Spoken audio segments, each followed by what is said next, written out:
Hey internets, it's Jake from Mini Terrain Domain, and this is Thursday, which means it is Dawnbringers, The Ghosts of Saltmarsh, Season 3, Episode 14. I was not feeling very creative. I could not come up with a good title, so this is called Downtime Activities 2. When it goes to VOD, I'll come up with a more clever title. But I could not. Nothing was coming to me.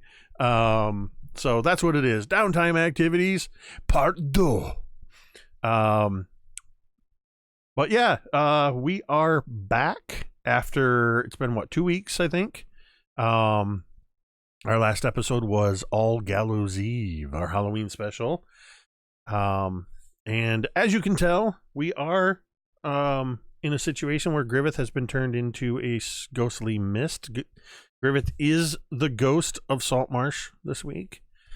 Scotty couldn't be with us tonight, and actually, it's for the next few episodes, it's going to be a rotating missing person.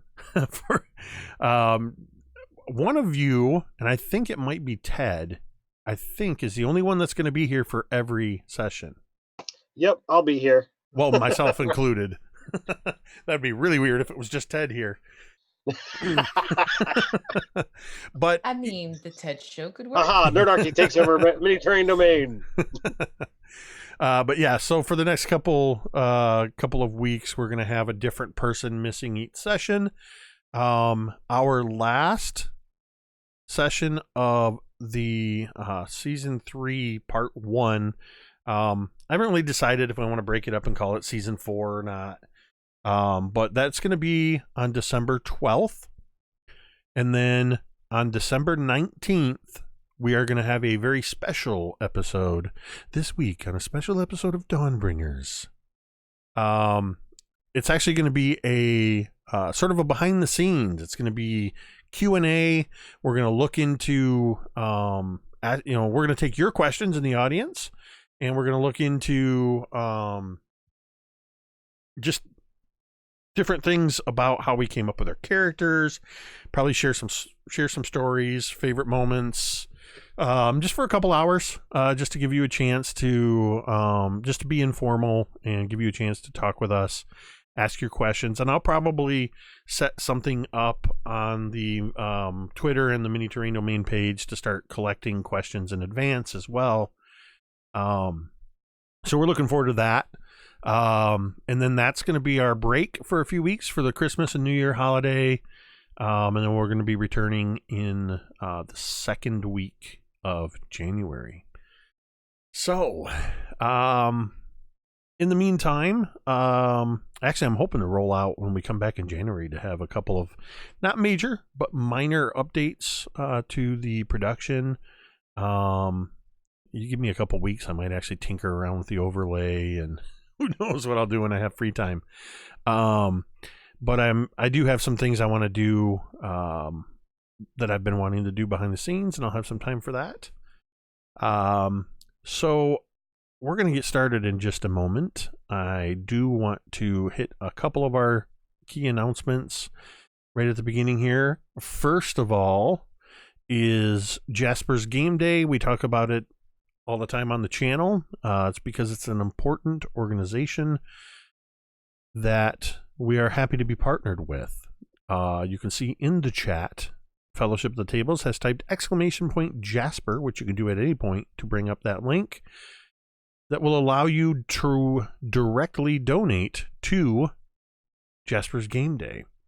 Any funds that goes to Jasper's Game Day goes to help fund crisis centers around the country for suicide prevention and awareness. I've also partnered with Initiative Coffee Company's Help Action to bring you Metade roast coffee. That is a wonderful Brazilian and Peruvian medium roast blend. And for every 12-ounce bag of coffee that you buy from them, $3 of that purchase price goes directly to Jasper's Game Day. And by typing explanation, nope, it is not an explanation point. It's an exclamation point. Coffee. that brings up the link where you can purchase that. Also, these things that we have links for are down below the stream here on Twitch, in the links down there, in the, what are they, I keep forgetting what they're called, panels, I think. So over there below Jeremy, I'm not sure what he's doing, kung fu fighting. It's probably, my guess is, because I looked away, it's V and Jeremy screwing around. But look down below Jeremy in the corner there, and you will see the D&D Beyond logo. That is because Mini Terrain Domain is powered by D&D Beyond. D&D Beyond has given us insider access, allowing us to run the campaign through here, which is also why you can mouse over the stream, and you will see the character sheets popping out. Or rather, you'll see the images of the characters and their current hit points and conditions and whatnot. And then you can click through and see their actual character sheets. At least I think. It's not showing up on my screen for some reason. Oh, there it goes. Okay. I wanted to make sure it's working. Talking about it and it wasn't working.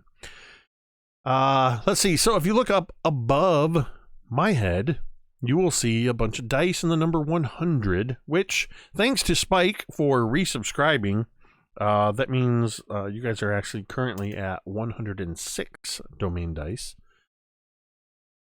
Domain dice are a way that you, the viewer, can participate in the stream for a $5 tip or 500-bit cheering thing. I always forget what that's called. You can purchase one domain die that allows them, the players, to re-roll a d20. Take the new roll. Spend 2 dice and they can make me re-roll a d20 and take the new roll. 3 domain dice allows them to use hit dice outside of healing. 4 domain dice will turn a failed death saving throw into a successful one. Unless it is a critical failure, it will take 8 domain dice. And finally, 5 domain dice, the patron's blessing. Turn a hit into an auto crit or a super crit, which is a 2-time max damage crit. So that's how domain dice work. Also, subscriptions, resubscriptions, and raids count towards domain dice as well. Jeremy jumped the gun a little bit there, pointing at his ham or die shirt.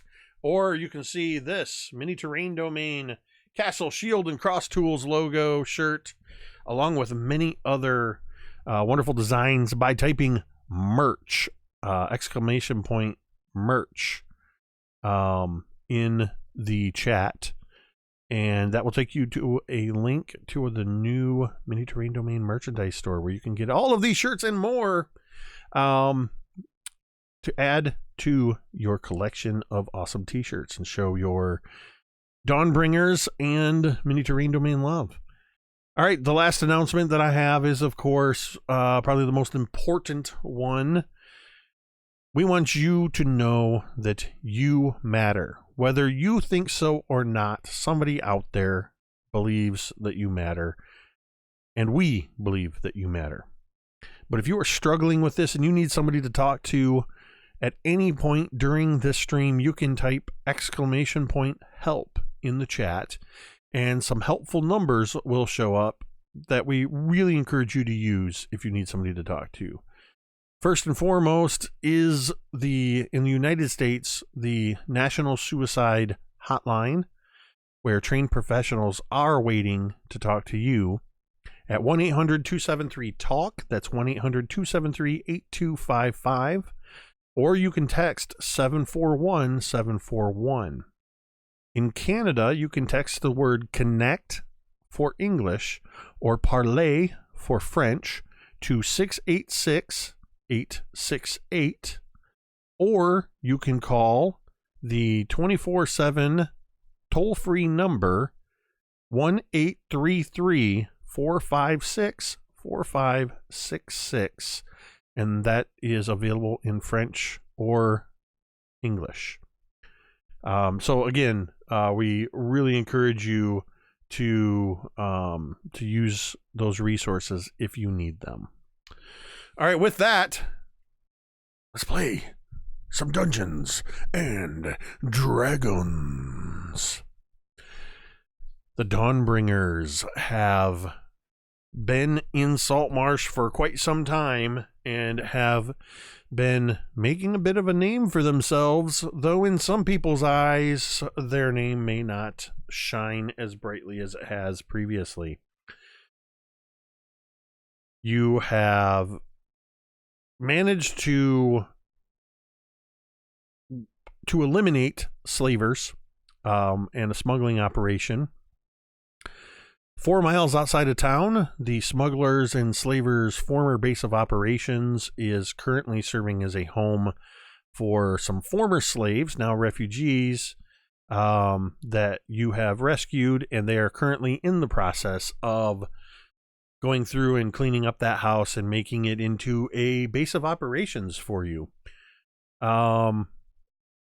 You were able to clear the name of Captain Stark Dervish and his crew, who had previously been captured under suspicions of being slavers.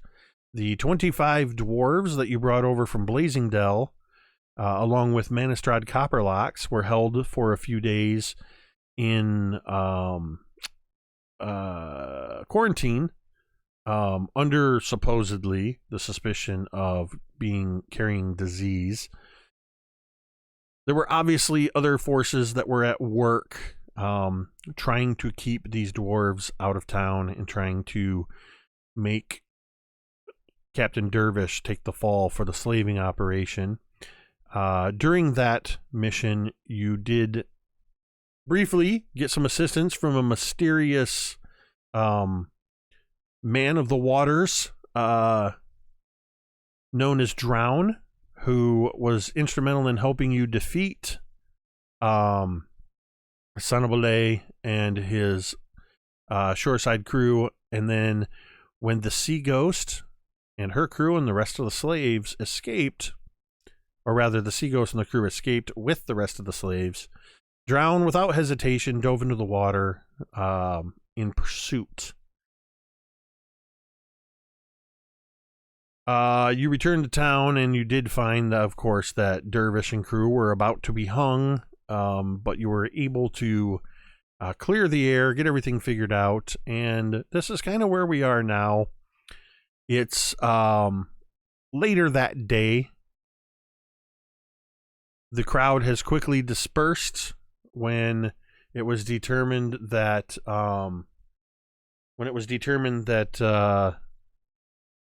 the real slavers had been found, and there would not, in fact, be a hanging this day. You did work with Dervish and some others to head out, free the dwarves, bring the Evangeline into port. The 3 ships that were apparently run by the traditionalists in town that were operating the blockade left, but did not come into port. They sailed out of the port and along the shore. Who can tell me the names of the 3 ships that were doing the blockade? The Nina, the Pinta, and the Santa Maria. Oh, shit. Sorry. No, it was the Favorable Winds, the Gilded Lily, and Dragon's Breath. That is correct. So those ships are probably not on your nice list. And they are not. You do not have any information as of yet as to who the crew is of those vessels. But as I said, it is later that same day. Evangeline is safely in port. The dwarves have been taken by Manistrad to the mines to get them set up before they're turned loose into the town, which is probably for the best, since at least half of the town is not particularly keen on them. All of you will have noticed that since the incident, there are some people that greet you cheerfully, and there are some people that greet you with sneers or spit on the ground when you walk by. And there's a fair number of people that just don't give a care either way. They'll ignore you. not really give you a second look unless you're planning to spend coin with them. So the people who like out and out just sneer at me, I just give them a bigger smile. And anytime you do this, you see a lot of times they'll just lean in and whisper to one another. If they do that with me, I'm shouting, "I heard that," and just keep walking. And chances are you did hear them. I would imagine. Let's just see. I'm going to roll one of these awesome things to Ted.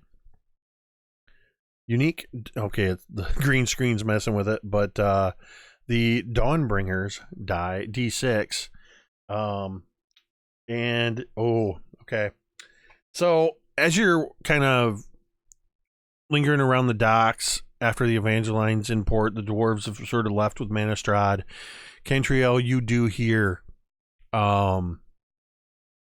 when two surly-looking humans are making derisive comments, and one shoots a snot rocket on the ground as you walk by, sort of aiming in your direction, but it kind of hits the ground, maybe 2 or 3 feet away from where you're walking, and Thorgarn just smiles back at him, and then one of them leans over, and you hear one of them go, "That elf bitch," and then the other one says,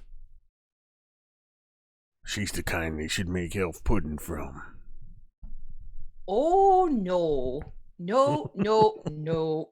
Absolutely not. If anything, I heard that human pudding has a rather good flavor to it. Make me a intimidation check. Okay, hold on. Will you stop? Someone's clingy at the moment, sorry. Intimidation? Yep. That is going to be a 12.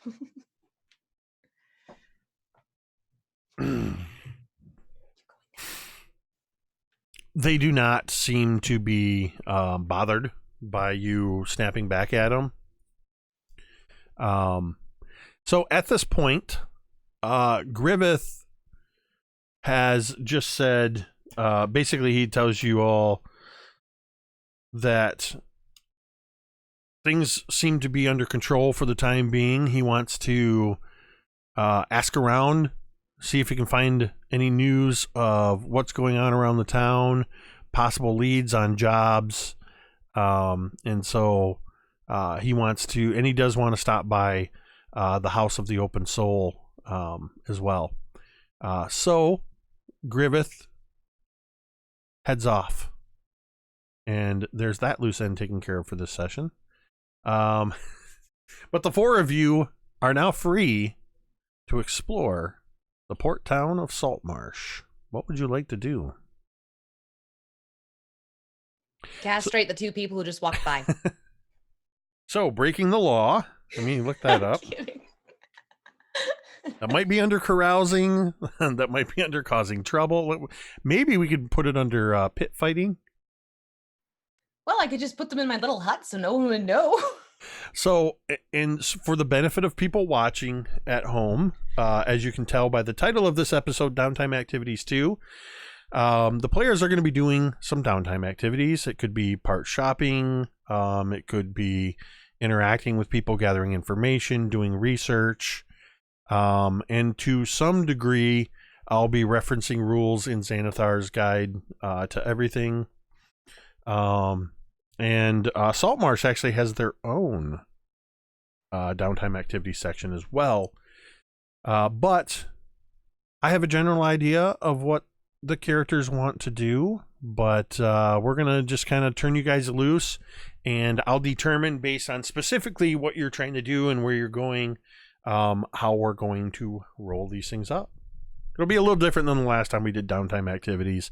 We're not going to spend a month in town resolving things, but so what would the 4 of you like to do? So I'll turn to the the rest of my comrades and like, all right, our crisis is finally averted. What do we do next?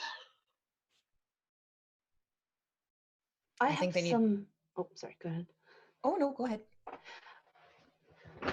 I have some information that is set apart from the Dawnbringers about my creator that I would like to look at. Is that something you want backup for, or is that something you want to be left alone for? I can go. I was kind of planning on checking into some of this myself, actually. I would enjoy the company. Well, I was looking to go see what kind of forge shop they got around here, what kind of smithy. I like to step up my armor. I wouldn't mind that myself. All right, so looks like you two and us two. That's a nice balanced number. Well, it's a shame that no one will have an eye on Griveth. He tends to get himself into trouble, but Yes, well, Griveth is now technically an adult. I'm never really certain with humans. It's a very strange time. They're born and then all of a sudden everything's okay and they have body hair everywhere and They rush it. They definitely rush it. I mean, Griveth could probably use another good decade or so, perhaps. at least. Yeah, but He is quite young, but I do believe he's got another set of eyes looking out for him one way or another. yes, Eldath. I think those weeping friars as well will keep an eye on him. Is There's Eldath a waterfall? I I'm not think that's like our symbol. certain. It's Oh. it's just an icon. Although we should Yes. watch them if we get near waterfalls.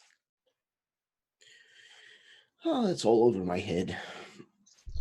Well, if you can keep yourself out of the cups long enough and you want a lesson, I might be able to help out there.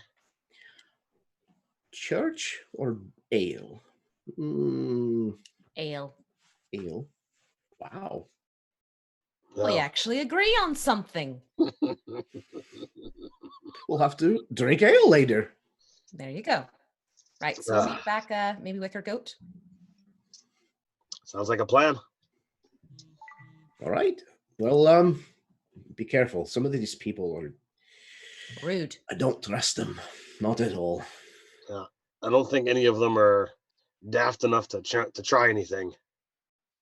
Well, with me not around, they might. We'll just have to protect ourselves some way without my big strong cousin to look out for me.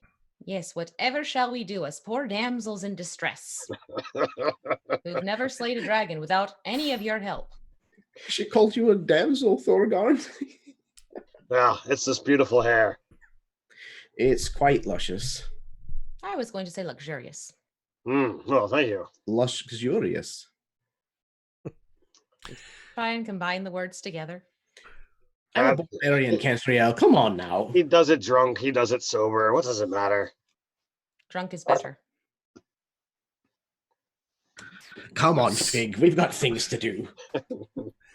So, Talmud and Fig, what are you going to do? Where are you headed? How are you going to find what you're looking for? Actually, there's a few things that Fig would like to do. One, he actually would also like to stop off at and get some tools from some sort of like blacksmith or something. And he wants to, with the help of the help and strength of Talmud, to try and get this helmet to, or this his face to open up like he's seen in the pictures.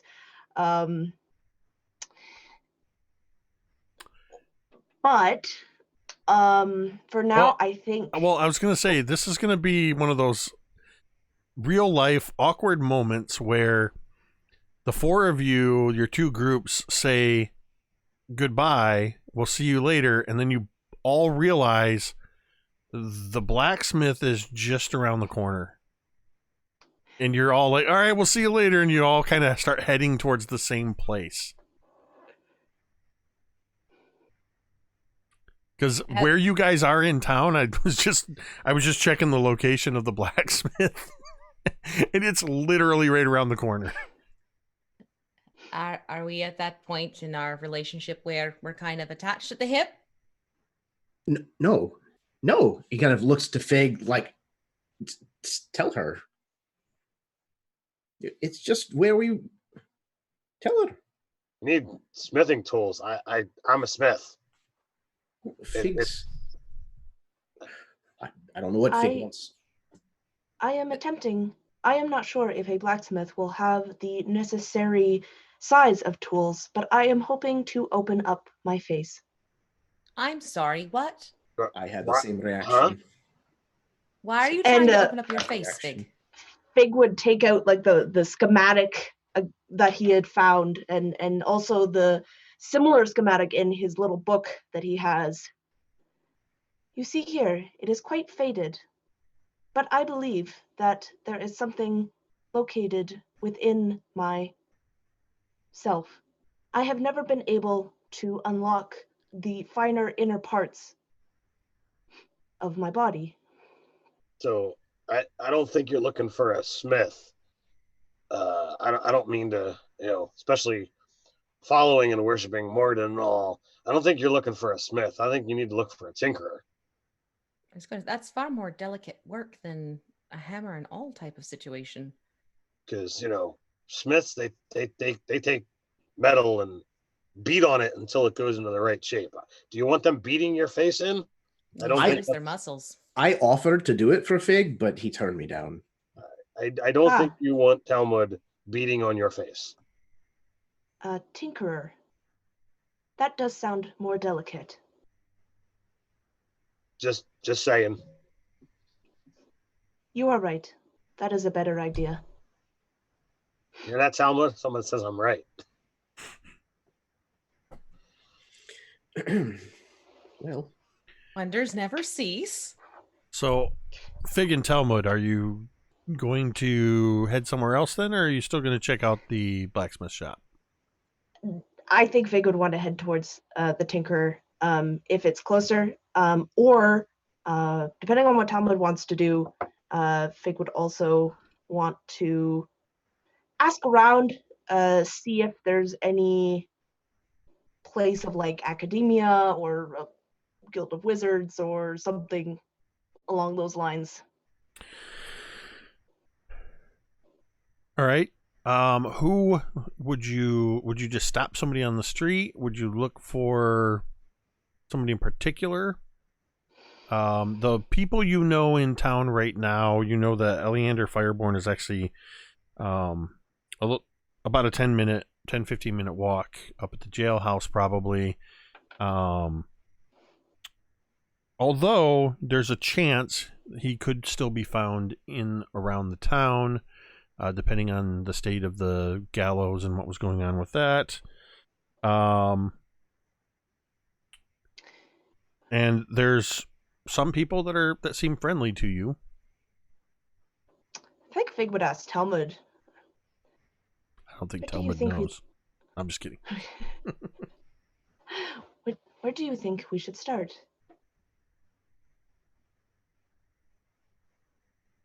Well,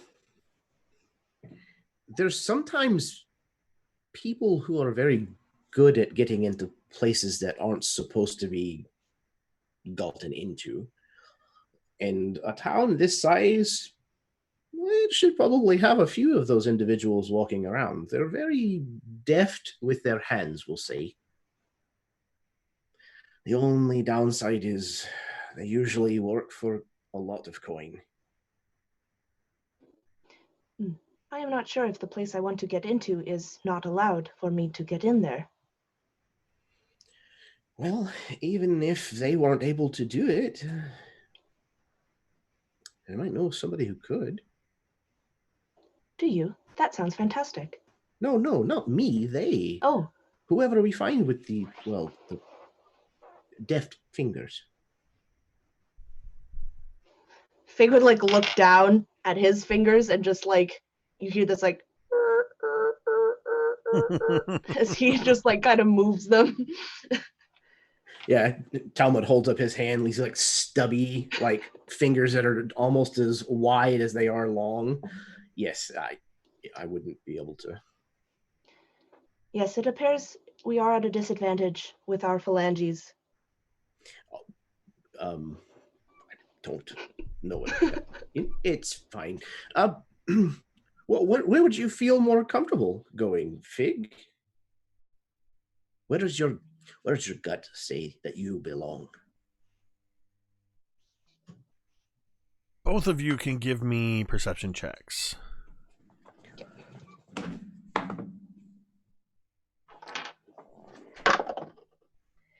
Might be using one of them. They're rerolls. All right, I'll use the invisible one provided by Spike.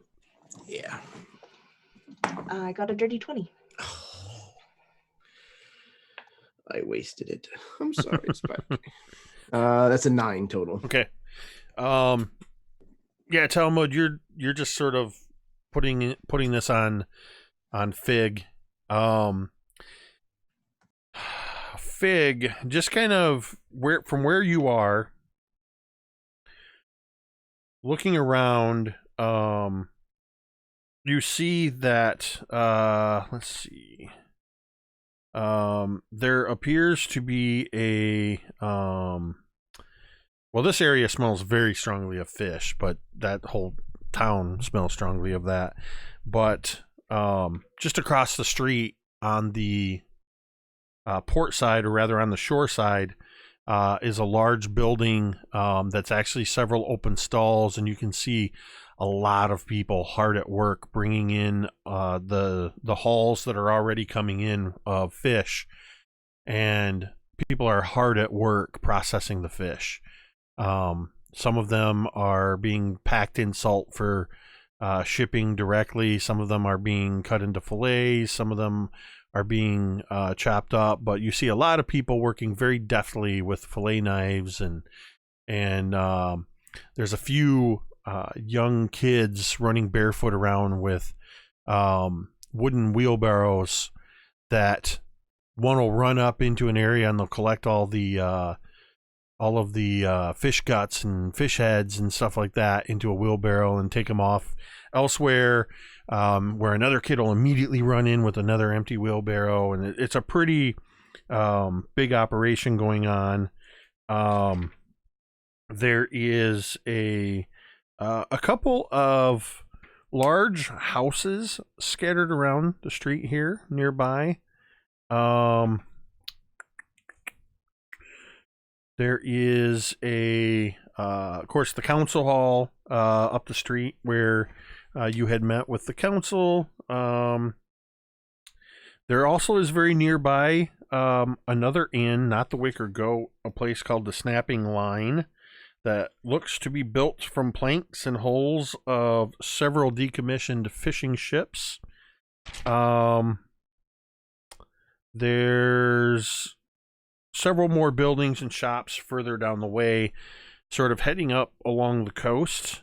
And then a lot of people live on the south side of the Sharkfin Bridge, on the same side of the bridge where the jail was, or is, and along that coastal area. But you're not seeing anything that stands out as like a tinker's shop or any other kind of shop in those areas. So you can either ask some people or you can just pick a direction and walk in it. I think that Fig would actually go up to one of the workers who are dealing with this fish and ask them. All right, you walk up, and the closest person is a very stout. She almost looks like a dwarf, but she's a good 5.5 feet tall. She's either a very large dwarf or a very stout human, or a mixture of the two. That's and taller than I am, first of all. what? 5.5 feet? I'm under that. But it's not just the height. She's She's a tall for a dwarf. dwarf, but she's also very stout, very stocky like a dwarf. She seems to be built like a dwarf, which you are not.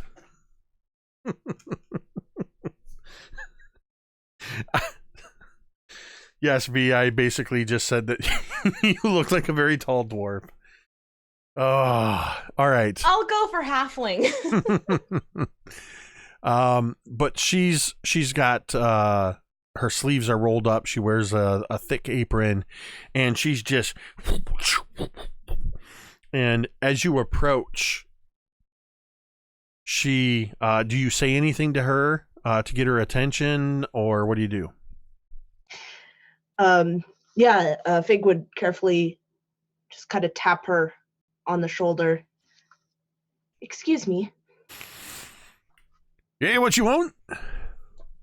She doesn't even stop what she's doing.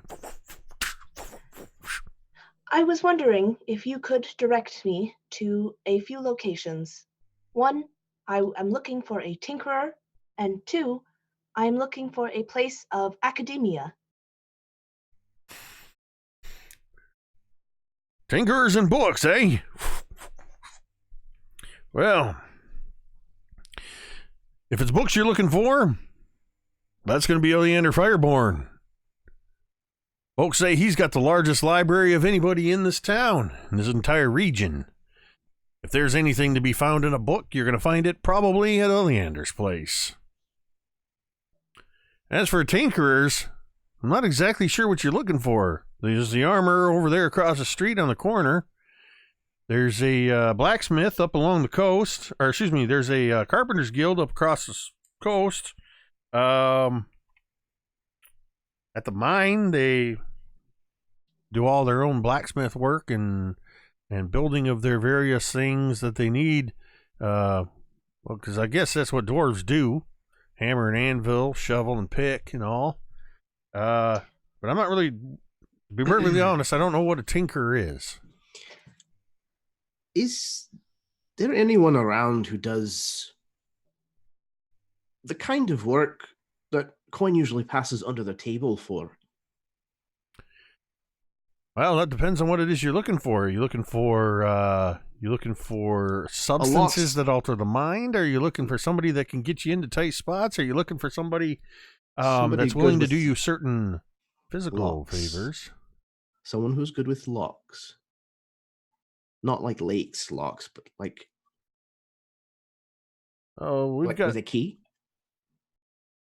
Ah, all right. You're looking for somebody that's nimble with their fingers. He kind of thumbs his nose, or fingers his nose like towards Fig. See, I told you. And she stops for a minute, and as she's chopping, and she finishes the fish she's working on, and just sort of takes the fillet knife and just sticks it right into the wood of the table she's working on. She turns around, her apron and her arms, and even in her hair and stuff, it seems to almost glisten, and you realize it's just innumerable scales from all the fish that she's been cleaning. And she's got, some of the blood and stuff on her hands. She just sort of wipes her hands on the apron, puts her hands on her hips, and looks at the two of you. Now I know that I can trust somebody with you. Are you with the law? You have to tell me. We're adventurers, so we kind of straddle that line a little from time to time. We do what we have to do in order to survive.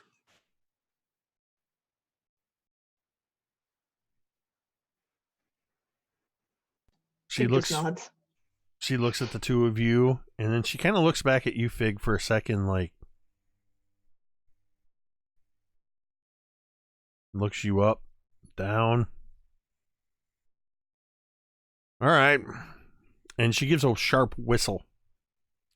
and one of the kids that is pushing the wheelbarrows around comes running up and immediately comes running right up to her. Yes, I am, Aunt Lil. Yes, Aunt Lil. Take these two up to see, take them up to see the Raven. All right. They'll pay you when you deliver them. And she looks at the two of you. That's going to be at least a silver from either of you. All right. Kelp here will take you up there. And she just turns around, grabs the knife, and begins working. The young child, young boy, who wears little more than rags, whether from his station or just because this is very dirty work, looks up at the two of you expectantly and says, all right, let's go. And starts leading you northward along the streets. Before we leave, Fig is going to give this woman a gold piece. Say, I hear it is customary to pay for information. You have been quite helpful. She stops just for a quick moment, looks at you again, looks at the gold piece in your hand.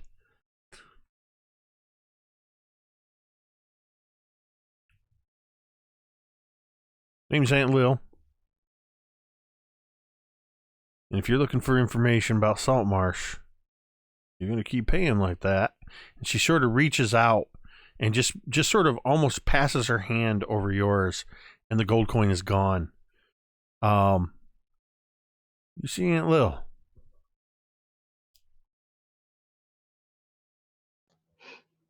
Thank you.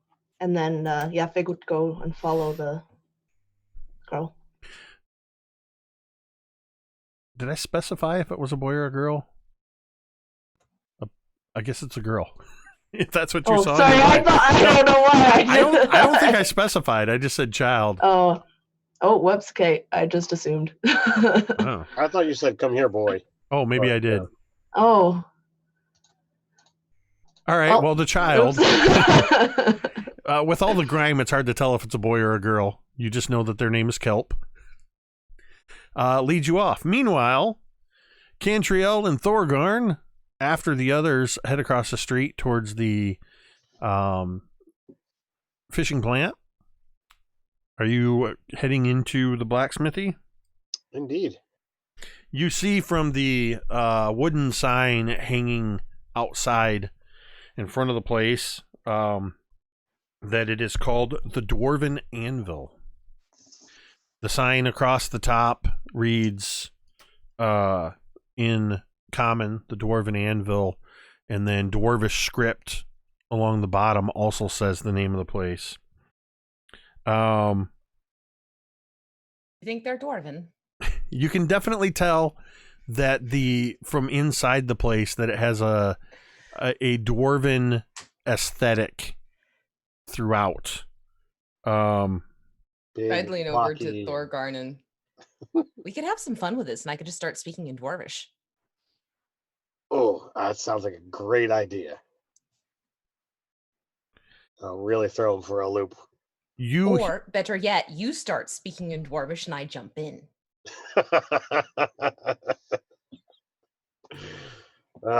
So is there a proprietor there? Or? Well, as you approach this quite large building,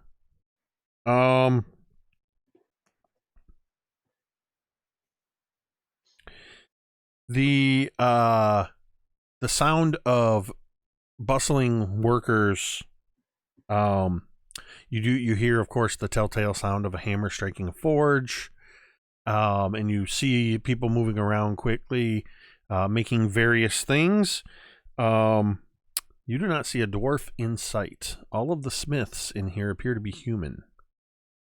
You see several smiths that are working on pretty mundane things, but things that would be commonly needed in a town like this. You see one of them is working with a set of tools with a wire and a foot-operated grinding wheel as he very rapidly and deftly is pulling out very short lengths of wire, wrapping them around a rod, curving them, hitting them on the grinder, shaping them, using small pliers, and very quickly forming fishing hooks.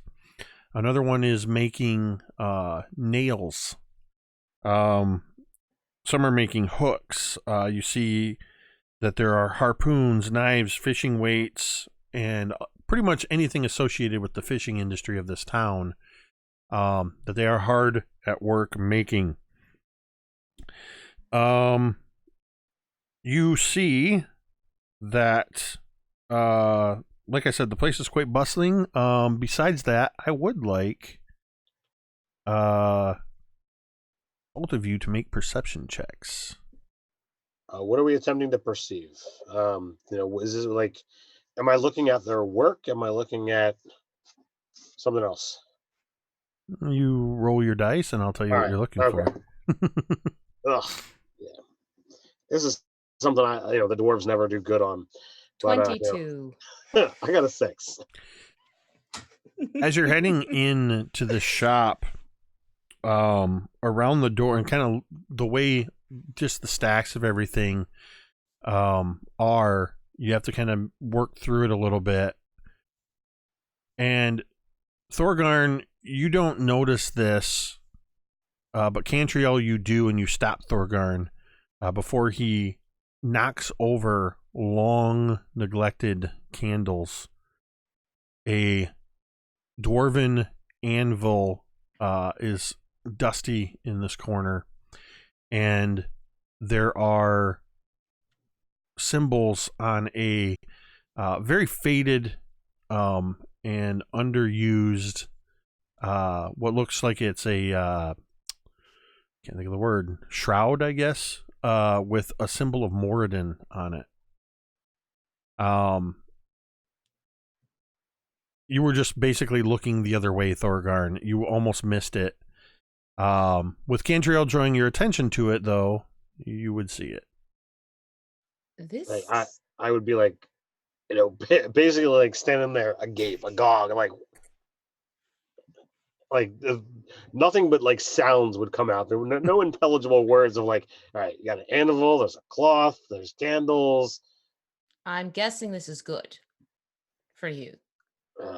It's got to be some kind of symbol. Like, has any of the other people here acknowledged that there's people wandering around?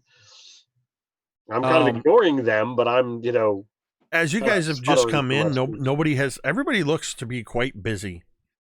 And this shrine looks like it is very much neglected. It does not look like it's being maintained. The candles haven't been lit. There's a thick coating of dust on this stuff. It's not exactly being used, is it? So I'm going to walk over to it. And if nobody, stops me, Cantriel, do you mind if we stop here for a moment and let me set this place all right? Of course, not a problem at all. So that's for sale if you want it, dwarf. What's for sale?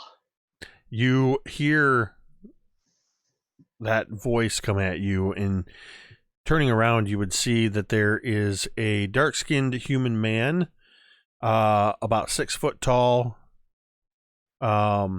He wears a sleeveless shirt, a thick apron, heavy leather bracers on his arms.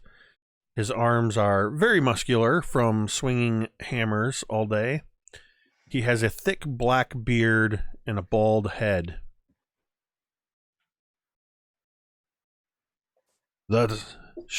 All of it. The candles, the anvil, the shroud. It's just taking up space. We don't need it here. So what are you asking for it then? Money? Obviously, sale implies coins. What's it worth to you? So I'll take a look around. Is it just like a ceremonial cloth? Is it a cape? Like what? It looks like it's basically like about 18 inches wide. It comes to a point. It's about maybe 3 feet tall. Has the symbol of Morden in it. It is a blue cloth, a faded blue cloth with silver thread embroidery of a border, and then the entire symbol of Morden is embroidered in silver. The anvil that sits there is a miniature anvil that has worked into the steel of the anvil the symbol of Morden. And the candles are just candles. All right. So if it were, candles, I can't imagine being all that expensive. The cloth, obviously, it's silver thread, so that's nice. Let's see here. Cantriel would lean over. Remember, if you're showing too much eagerness in this, he's going to want more from you. I know. I'm I'm not here trying to bilk you out of your hard-earned gold. Is this something that was left by the original owner? All I know is it's been sitting in this corner. Unused. No dwarves come in here. Ever? Why would they? They got their own operation in the mines. Well, considering the name of the establishment. It's just what we call the place. So you named it this? I didn't name it. It's Who always did? been named the Dwarven Anvil for as long as I've known. So as long as you've been here, has that station been empty? Yeah, nobody will ever do anything with it. But we know it's a shrine to the god, so nobody wants to throw it away either. So we just leave it. Aren't you Kind of fits in concerned with the decor. But if you sell it, aren't you concerned that the god might get angry? I'm not selling it to you. I'm selling it to the dwarf. It's a dwarven shrine, so I think the gods will be all right with it. It's your establishment. Well, it's my mother's place. Well, He holds out his hand. Sorry. Ma'd have my ass if she knew I was not being polite. The name's Jasker. Hello, Jasper. I'm Cantriel, and I like your mother already.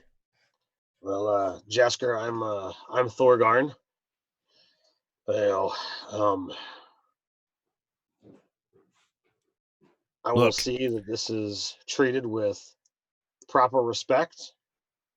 Yeah, look, just give me 10 gold and you can take it all. 10 gold? Sure. I will take it off your hands for 10 gold and treat it with respect and make sure that the gods are not looking down upon you for... Yeah, whatever. Just take it. The anvil is, looks like it's probably about like a 5-pound, 10-pound thing. Okay.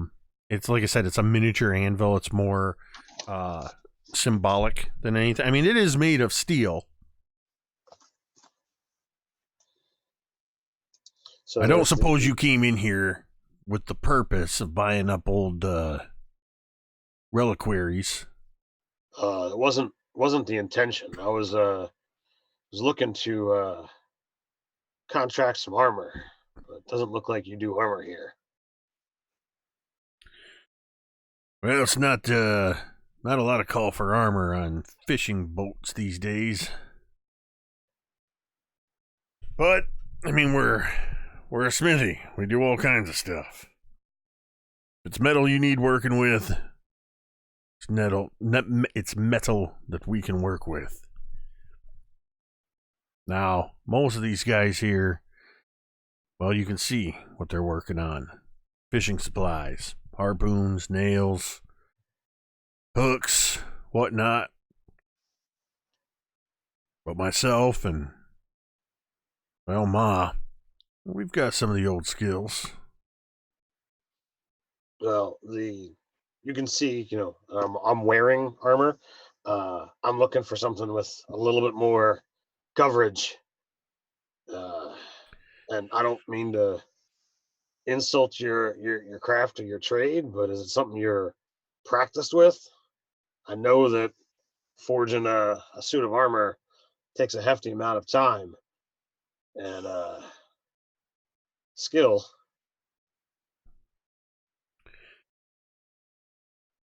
If there's someone else in town that tends to do this kind of stuff more regular, I'd toss another couple coins your way if you could point me in the right direction.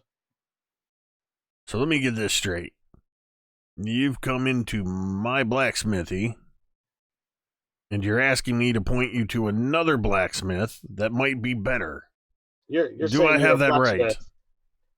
You're saying you're a blacksmith, not an armorer. There's a difference. I think he's more trying to make sure that he's not pulling your attention away from business that is more profitable for you and doesn't consume the time where you could put it elsewhere. Yeah, that. Well, we are quite busy. Now, It is in his roundabout way trying to be helpful and not put you in an awkward position, though it's been awkwardly phrased. look, I'm not the most, I'm not the one that usually deals with all the business. I keep these guys in line. Ma usually handles all the contracts. And you can see we're quite busy keeping the fishing trade going. I could try to make a deal with you, but Ma's going to be the better one to talk to, and she's not here right now. Well, when would Ma be back?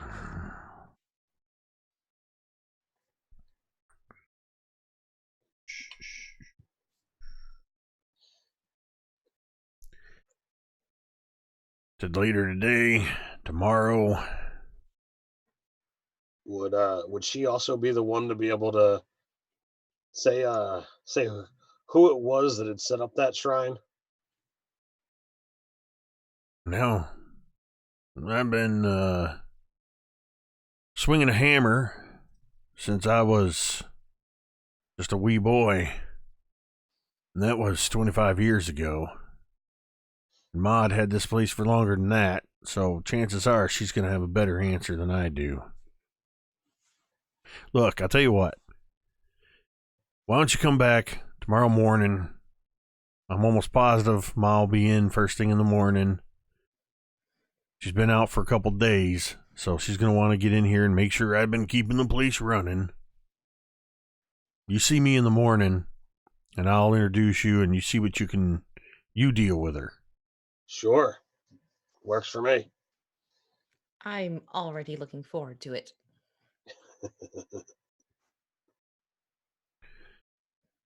All right.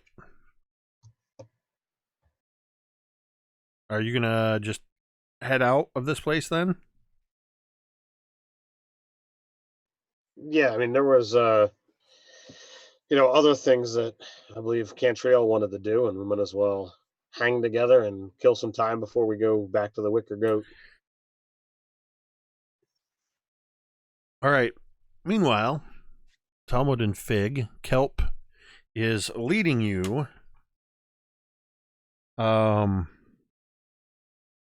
back up towards where the gallows was.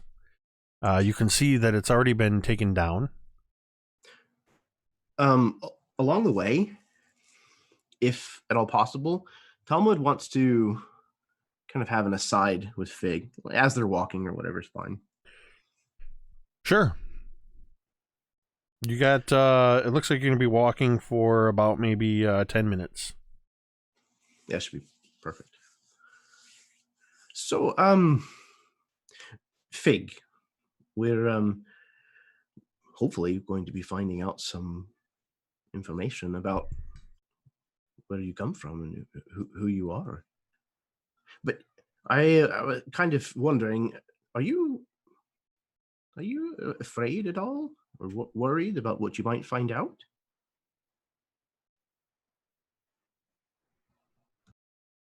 I am confused by your question. Why should I be afraid? Just, if there's parts of yourself that you don't like.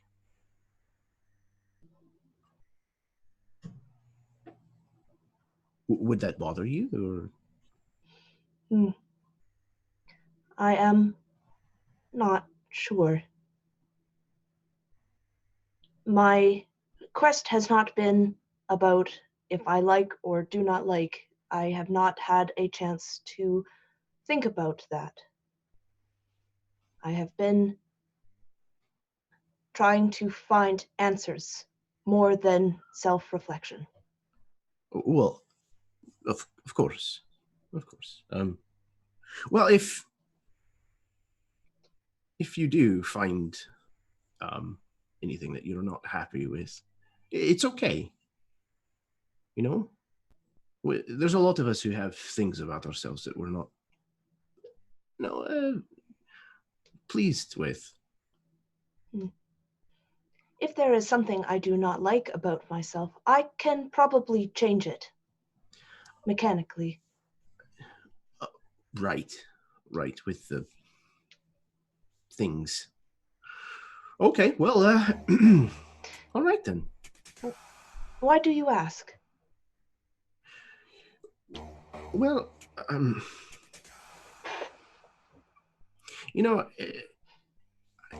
think that this is important. I think it's important to know who you are, to really be able to tell who you are and who you aren't. I'd like to help you figure that out, if I can.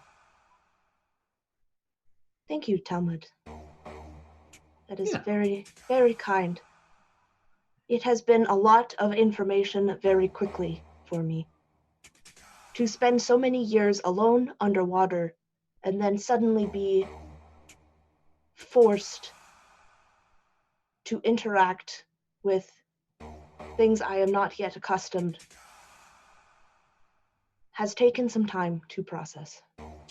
I've been alive for a long time, Fig, and it doesn't really get much easier as you go. Being stuck underwater sounds absolutely horrifying. I'm pretty sure that I would not have survived that, so you've got that going for you at least. But the whole understanding your surroundings, it's overrated, honestly. You just keep doing fine. You just do what you do, and the world will adjust around you. It's fine. It is quite enjoyable to go through changes. When I was underwater, I thought I was happy, and I thought that I would never be happier. Even when I was with the gnomes, I thought back to when I was by myself, doing my research, and I wanted to be back there because I thought that would make me the happiest.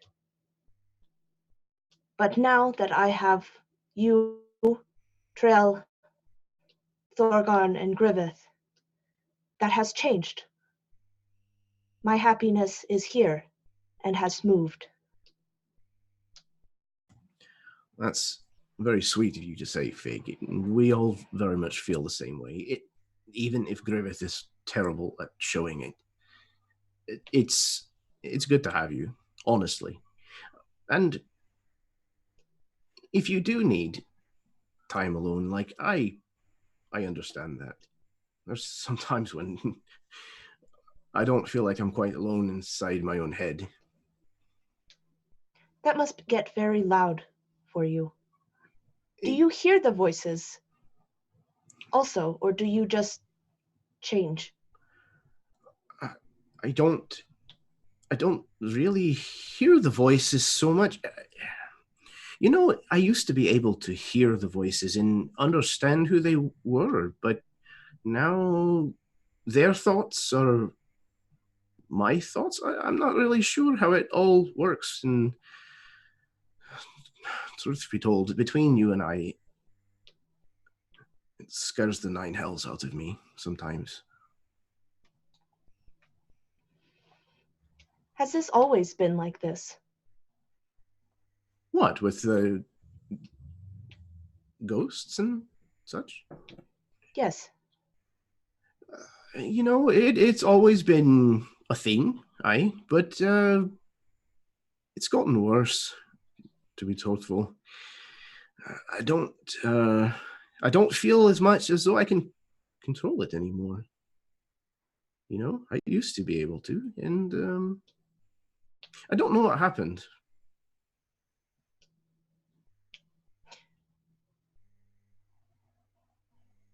Have you spoken to Thorgarn about this? He is your kin. No, and please don't bring it up with him. I will not. It's difficult to explain.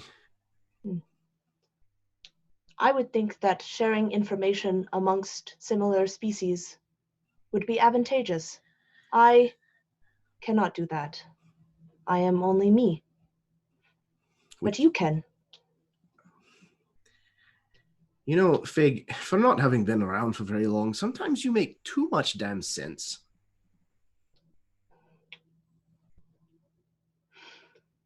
It is just a thought. He might be able to empathize. I believe that is the right word. Well, one day he might be able to handle his liquor too, but it's not that day, so... And he kind of turns Fig to, like, continue on. Yeah, and they would... Yeah. So,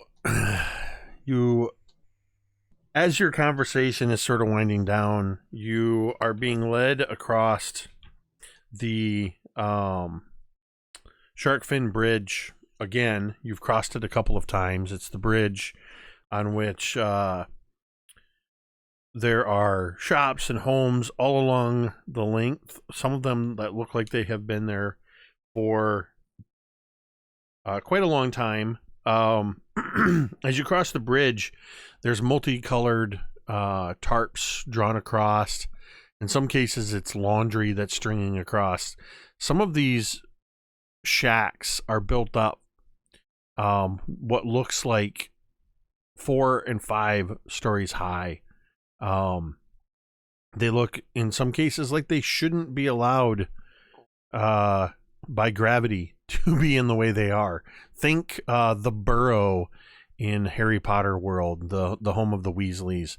Everything looks like it's been built upon one another.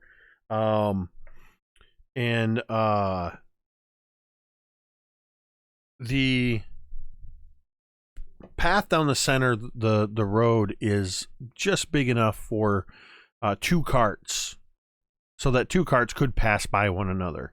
Otherwise, the rest of this bridge, including almost spilling over the side and down towards the water's edge, are all of these structures. There's tons of people moving in and out and through here, mostly humans, but you see here and there a tabaxi, a couple of tieflings. You see gnomes, halflings, dwarves, sparsely, but mostly humans. Kelp moves with a deftness through the crowd, leading you. And about halfway across the bridge, he cuts in between. If it wasn't for him moving in between these stalls, you might not have even noticed that there was room to move between these stalls. It takes you towards the back of a couple of teetering towers of shacks until you see the edge of the bridge, but you don't see the water because it appears as though the shacks keep going for another 15 or 20 feet. You cut around the backside of one of them, and there's an area you don't even realize it. It's like you just walked into somebody's den by just rounding this corner. There are pillows all over the place. There's some sort of thin animal skin strung up over a window that pale sunlight filters through. The air is warm and stuffy and smells strongly of some kind of pipeweed. Vi? There is a dark-skinned man, very thin, seated, cross-legged, on a pillow, smoking a hookah. As you enter, you hear from the raven perched on his shoulder,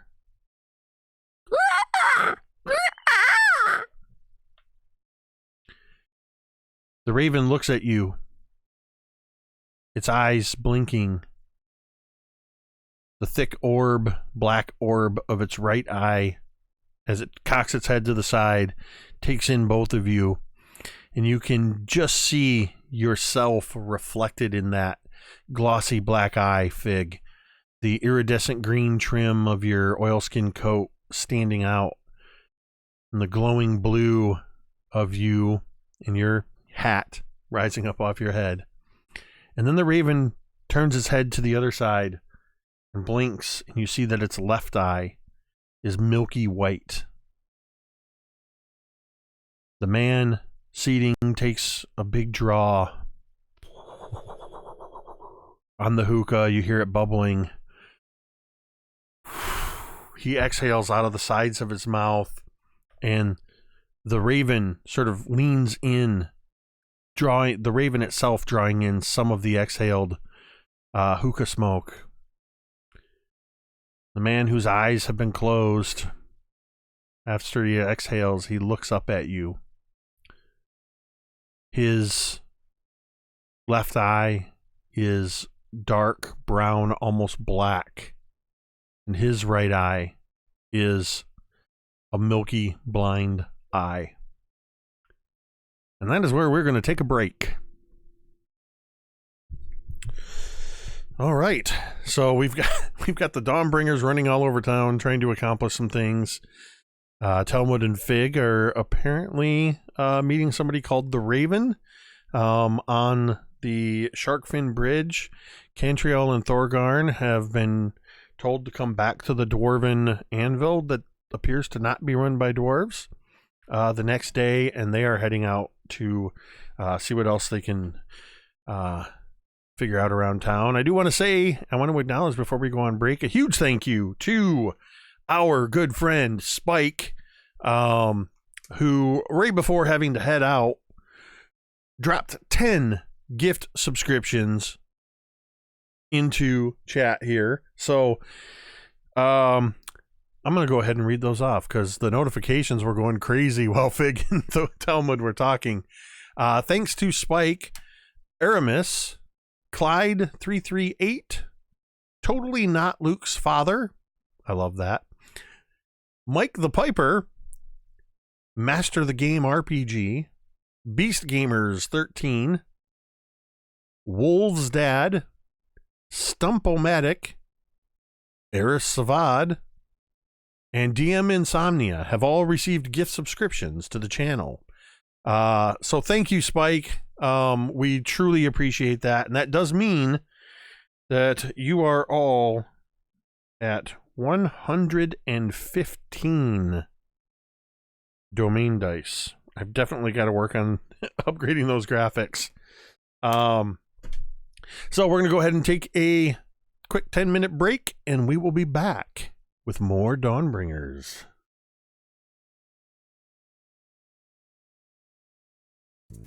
Hey internets, it's Jake from Mini Terrain Domain, and this is The Intermission. Mini Terrain Domain, or MTD, is a channel dedicated to the love of and participation in the world of tabletop role-playing games. Whether we're designing encounters or miniature terrain, building worlds or dice towers, or just playing games. Everything we do here is because we love this amazing hobby. That is why the mission statement of Mini Terrain Domain is simply imagine, build, play. If you like to watch live play or actual play D&D games, you can do so at twitch.tv/Mini Terrain Domain 3 days a week at 8:30 p.m. Eastern. On Sundays, you can join us for Cult of Personality, a long-running campaign set in the Tomb of Annihilation adventure setting. On Mondays, you can join us for All That Glitters, a Waterdeep Dragon Heist campaign guaranteed to be epic proportion.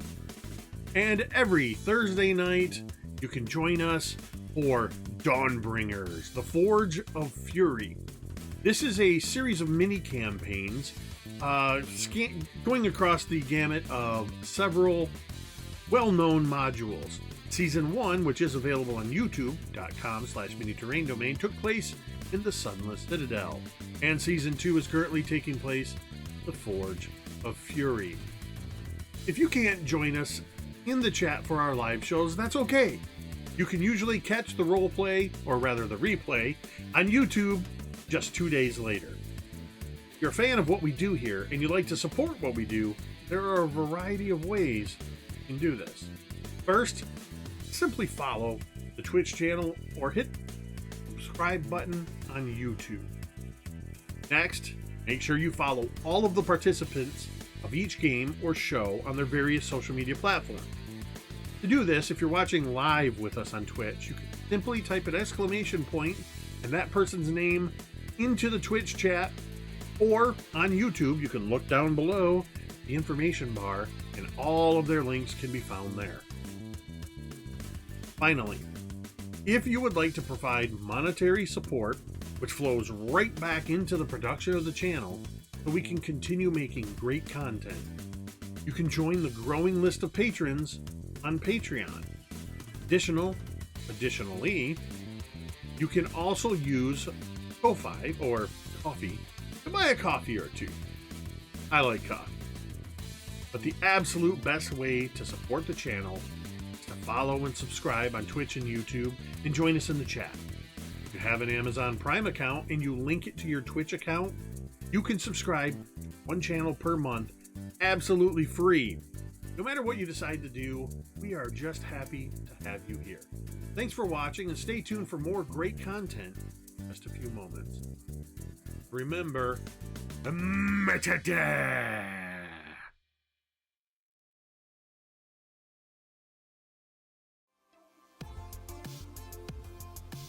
Hi everyone, I'm V and I have the YouTube channel, The Crafting Muse. Please be sure to go over there and check it out if you too would like to learn how to make some tabletop terrain, paint miniatures, as well as some game accessories. I'm always happy to have new subscribers over there.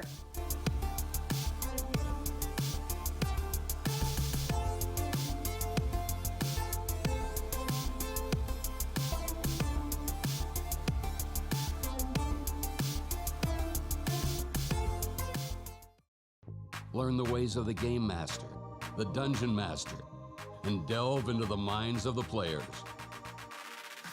If you're looking for adventure, excitement, thrills, and a dice-rolling good time, grab the modules each month and play the campaign with your gaming group with quest givers DM Scotty and DMG. They're taking you on an epic journey through the role-playing experience every Friday. You're sure to get hooked on adventure. And we really liked the idea of creating adventures together, so we thought that'd be a lot of fun to share with you guys. I didn't think this kind of stuff would come out of my brain. We are quest givers, and I'll see you in the next video. Adventure Mixtape, a music and adventure anthology, is a collection of 4 adventures for the 5th edition of the world's most popular role-playing game. The adventures are setting neutral and meant to be seamlessly dropped into any world that has a large seaside city and a jungle environment. With a bit of adaptation, the environments could be changed to suit any group.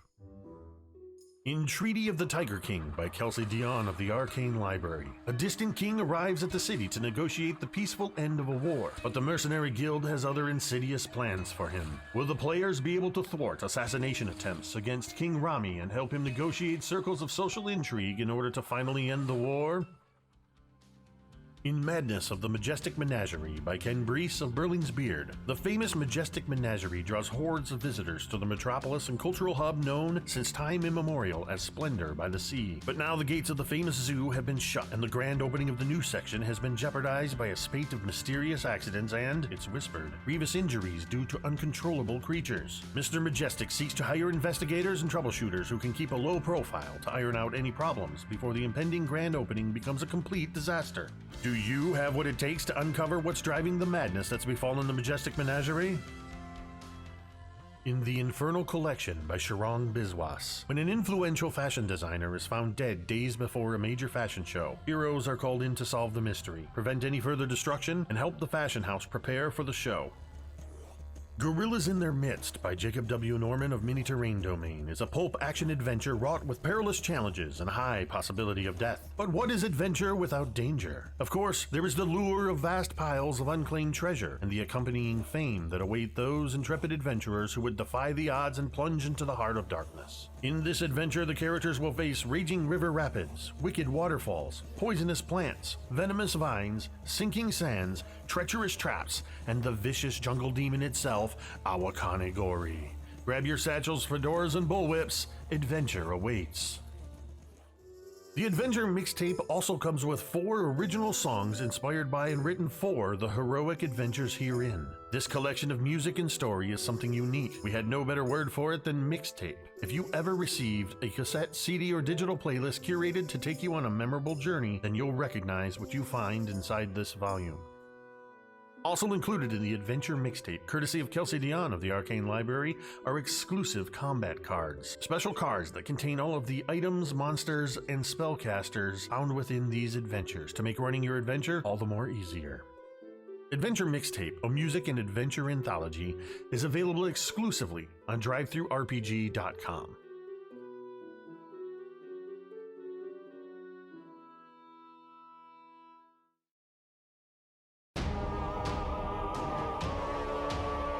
Griveth, once home to the most wondrous kingdom the world had ever known, blasted to nothing in just a fortnight.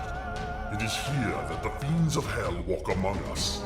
It is here where all things die. Welcome to Griveth. Demon invaders roam the landscape and have conquered all. The world is a ravaged and wrathful wasteland, where the old world lies buried beneath the blood and sand with its gods and its secrets. Water is fought over with blood and steel. Compatible with the 5th edition of the world's oldest fantasy role-playing game, this book contains all new character creation options, including all of the familiar classes with new aspects befitting the ravaged wastelands of Griveth, along with new backgrounds, subclasses, spells, feats, and so much more. New races will allow you to play as the Cursed Ash Elves, the Forsaken Humans, the Primordial Incarnate, the Proud Orcs, the Reptilian Suri, or the Infernal-Blooded Tieflings. New game mechanics such as blood, grit, and effort give your games an intense focus on lethality and survival. Numerous roll tables full of ideas to help bring your games to life.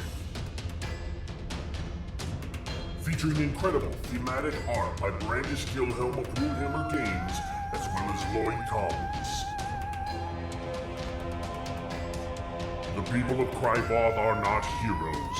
In Griveth it is courage just to survive. Will you rise to face the tide of demons, or will you succumb to the hostile elements? Available now on drivethrurpg.com.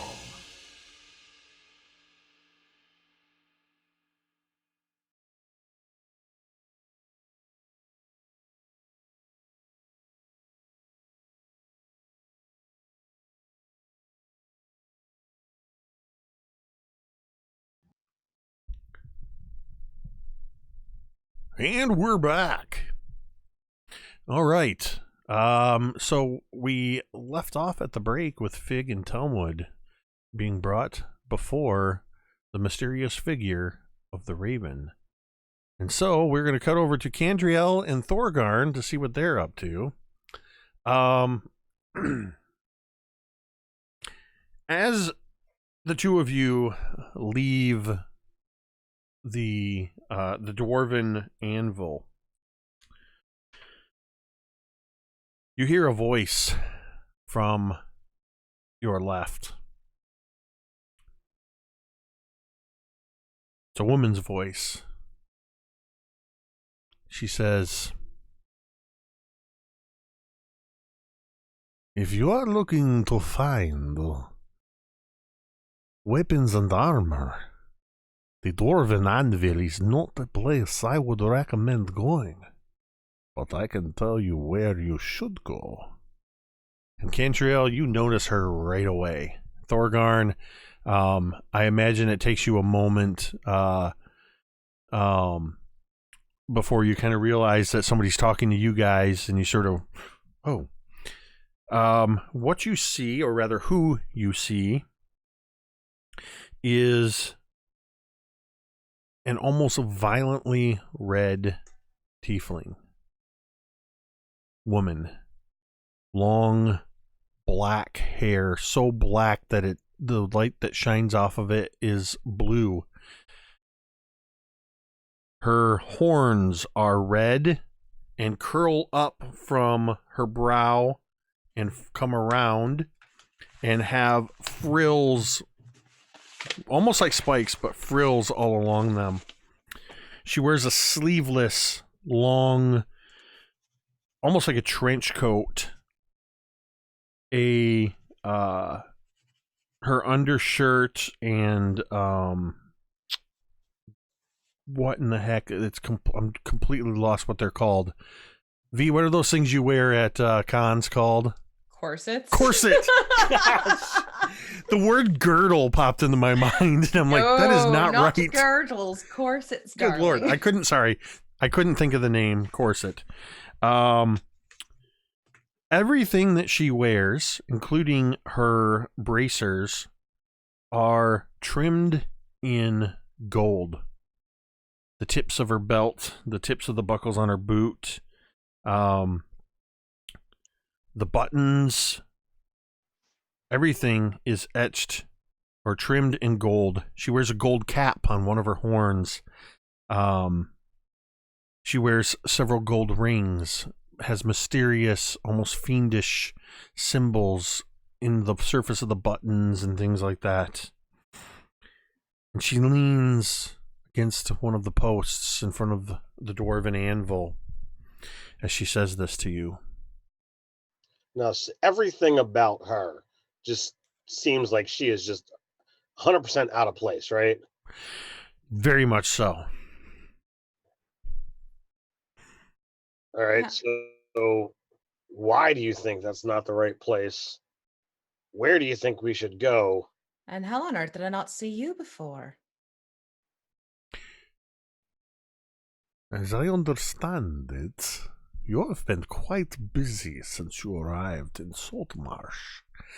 Your preoccupations have prevented you from taking notice of myself.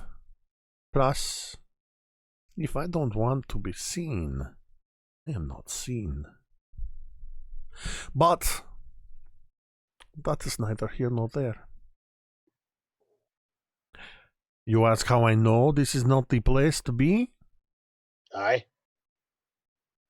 You don't look like fisher folk.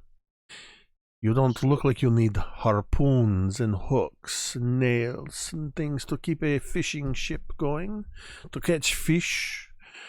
I heard you say that you were looking for armor, yes? Indeed. Did you see any armor in there? Sure, Wait. Jaskar says that his mother, Mefera, can help you, and if I'm being honest, Mefera is a skilled, or rather was, a skilled armorer.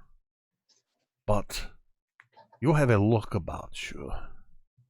And she kind of pushes off, with just using her back muscles, just kind of pushes off from leaning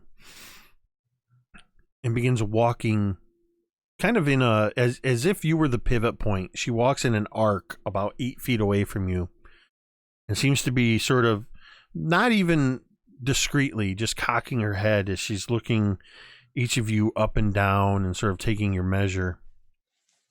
You have a look of somebody who is well traveled and somebody who seeks out adventure. Yes, is this an accurate summation of your I would say it's personalities? Yes. So, simple armor, mundane metal shaped around your muscular chest, dwarf. It is not going to do for one of your stature. And you don't look like the type to be satisfied with mundane steel. Allow me to introduce myself to you. I am Captain Zendros. Oh, another captain. It is true, Saltmarsh is lousy with captains. Yes, and all quite fascinating personalities, at least so far. Well, by putting the name of Captain in front of your name, you'll settle my suspicions a little less. There's lots to be gained by eavesdropping on conversations. That was not eavesdropping if I happened to be standing within earshot of you while you were talking. My mistake. But, so, are you looking to send us somewhere else, or... I would not send you anywhere else, but to me, if you are looking for the finer weapons and armor and other enchanted things, Captain Zendros of the faithful quartermasters of Ios can help you out. I, among many things, am a broker of items most magical and arcane. Be it armor, be it weapons, swords, knives, daggers, darts, bows, arrows, you name it. Or perhaps you fancy a circlet, a periapt of some kind, a ring upon your finger, a robe, a rod, a stave, whatever it may be. I can assure you that Captain Zendros can find it. For a price. There's always a price. Nothing in this world is free. Indeed. Are you going to acquire said thing legally? If in the end you pay gold to me and the thing ends up in your hands, what difference does it make to you how I came about this thing? And you're going to go take it off the guy over there who legally owns it. Have you ever heard the phrase, do not evacuate yourself within your own home kitchen? Don't shit where you eat. I was trying to be a little more tactful, but... Oh, yes. Not necessary, trust me. Well... And she kind of gives you just a little more appreciative look. Gives you a once over, once again, just real quick. Well... I would not steal from anybody, let alone in a place I do business. I come to Saltmarsh often, buying fish and the like in bulk to take back to Ios. But I am constantly on the travel, and it is what you would call a side hustle. I deal in magical items. I know magical items, and I know where and how and who and what to do to acquire them. So, you have things readily available now Or are you saying that we tell you what we want and you'll eventually get back into Yes, there you go, dwarf. First, before we discuss any further, I have told you I am Captain Zendros. But what name do you have, dwarf? I am Thorgarn, Spirit Caller. Thorgarn, Spirit Caller, not of Kaoland. I can tell. And you? I'm Cantriel Cavatina. Cantriel Cavatina. You already both look as though you are in possession of some interesting items. I know the magical when I see it. If you are interested in finding a new buyer for your bow, Cantriel Cavatina, you name your price. I will broker the deal. This is staying with me.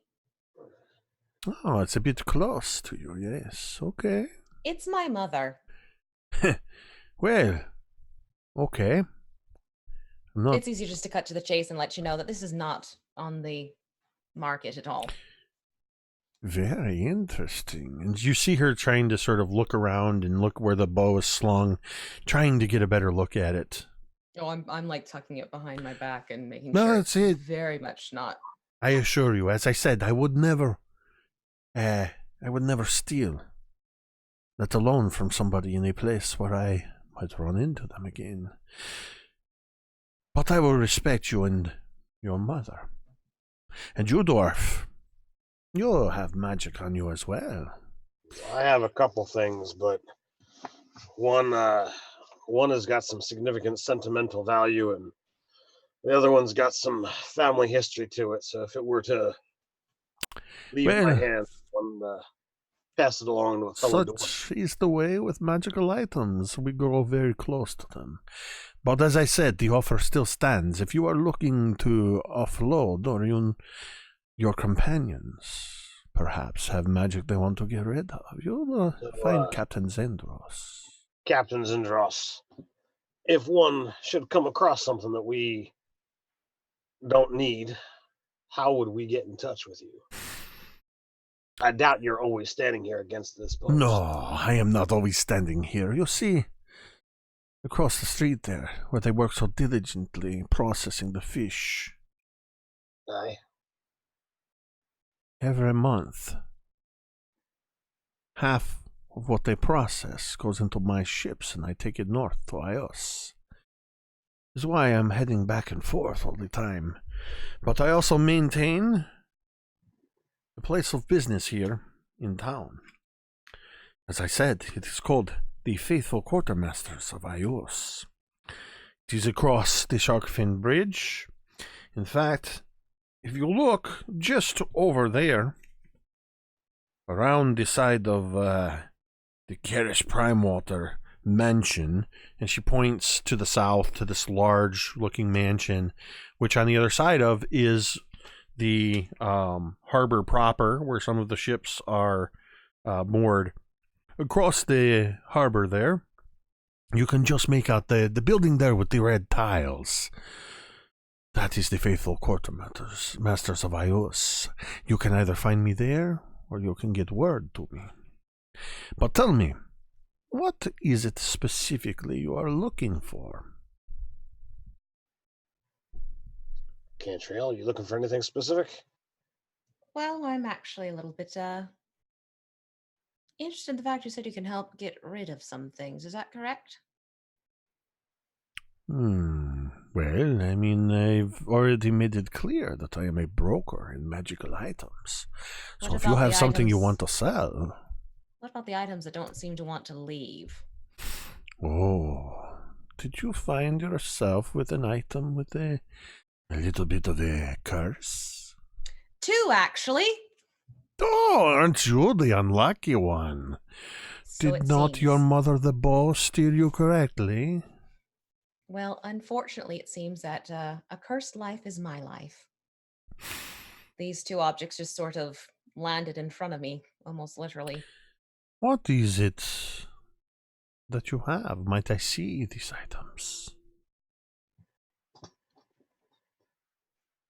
Well, sure, you can look. No touching yet, though.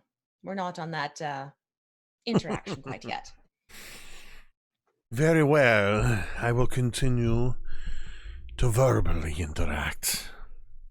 So I'll pull out the luck stone and the coin from one of my pockets.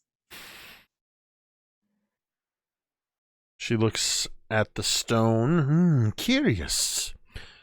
I have not seen this. What seems to be the nature of the curse?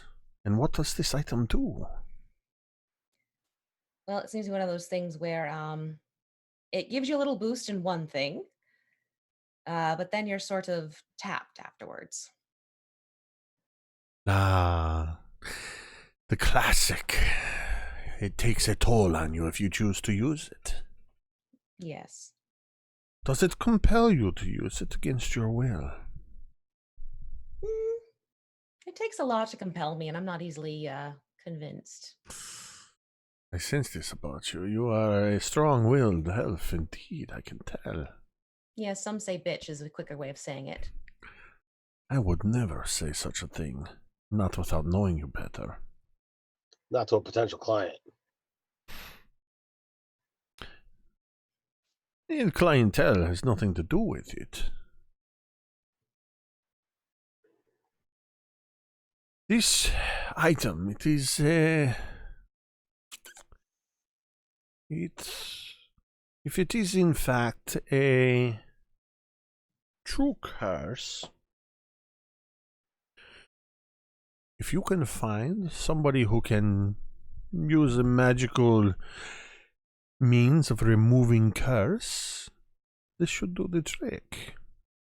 So have them alley up the curse, and then I can heave-ho the stone?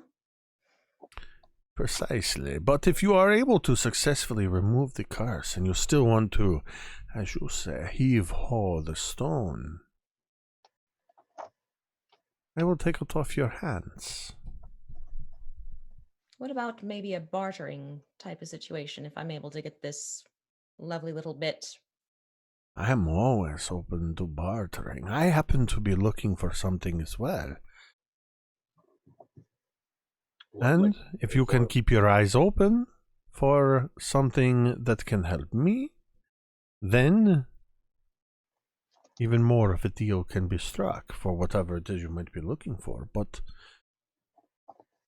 that is not for yet. Let me see this coin. Interesting. This, where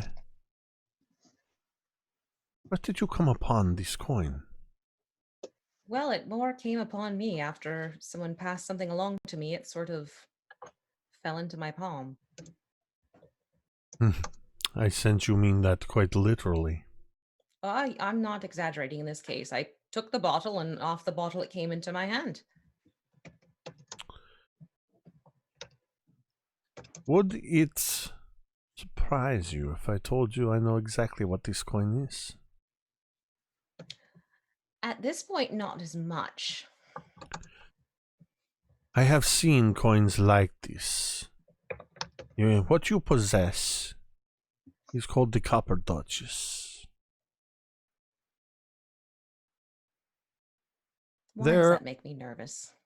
What is there to be nervous about? You have a simple copper coin that will not leave you no matter what you do. And well, have you been on the... Do you plan to do any sea travel anytime soon? Well, not as of yet, though. Because if at the rate we're going, you never know. If you do travel on the ocean with this in your possession, you will find that you are going to be very tired when you set foot on land again. It is the curse of the Copper Duchess, but you might want to keep your eyes open, for this is just one of 5 pieces. What happens as you get more of them? Well, each one of the coins, they hold their own curse. The silver shell, the golden fool, the electrum doubloon, and the piece of platinum are the 5 pieces in total. Those are their names individually, but taken as a whole, they are known as the treasure of Saltmarsh. And what makes them a treasure instead of a curse? The treasure of Saltmarsh is not the name of the coins altogether, but rather it is the name of a ship. When you possess all 5 of those coins, you have the ability to summon the treasure of Saltmarsh, a sailing vessel under your command. Your command alone. So, if you have all 5 coins, are you still cursed? Do the things still affect you? If you can place all 5 coins together, then the curse of the individual coins is no longer a problem. But you're cursed until they're all put together. Correct?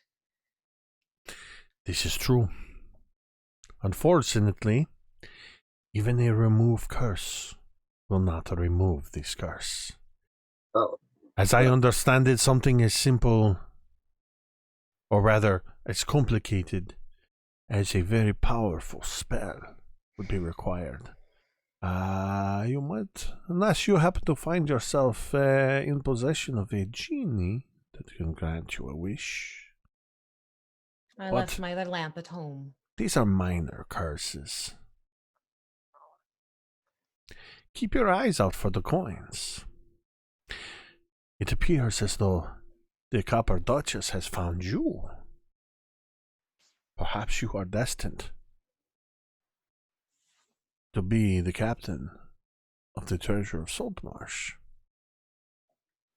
Right, because Captain Cantriel sounds It like it rolls off the tongue. It does. It has a nice ring to it. But tell me, what exactly is it that you would like to possess? What are you looking for?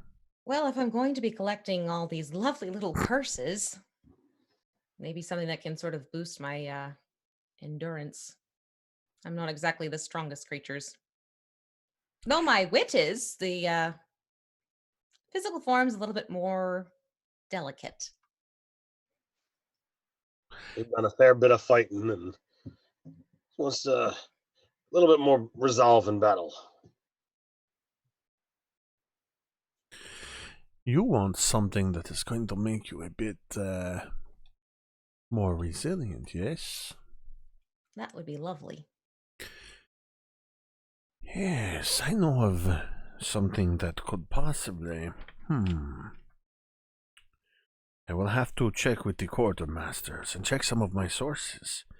Well, we could head that direction now if you're not doing anything else. Alas, I am about to take on a shipment and set sail soon. So it is fortunate you have caught Captain Zendros when you did.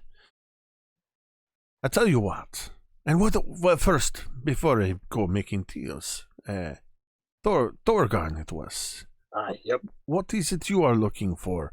Just this, some kind of armor? You are looking to be stronger, or are you looking for armor that will do something else for you? Maybe make you fly, or turn into a bird, or a fish? I was not looking for bird or fish or flight. Honestly, Morden grants me some powers of enchantment on a very short-term basis. So I was honestly just looking for some sturdier armor. The scale's not bad, but plate seems to turn blows just a little bit better. So half plate, maneuverable in battle, light enough that I can maneuver around and fight the way I fight. But still heavy steel is dangerous, and when you are fighting so close to water, the sea, she will claim you. but I know of armors that are not affected by the waters. I know of armors that can not make you a fish, but make you swim like one. Well, he already drinks like one. I have don't never think known a anybody knows dwarf what's that going on. doesn't.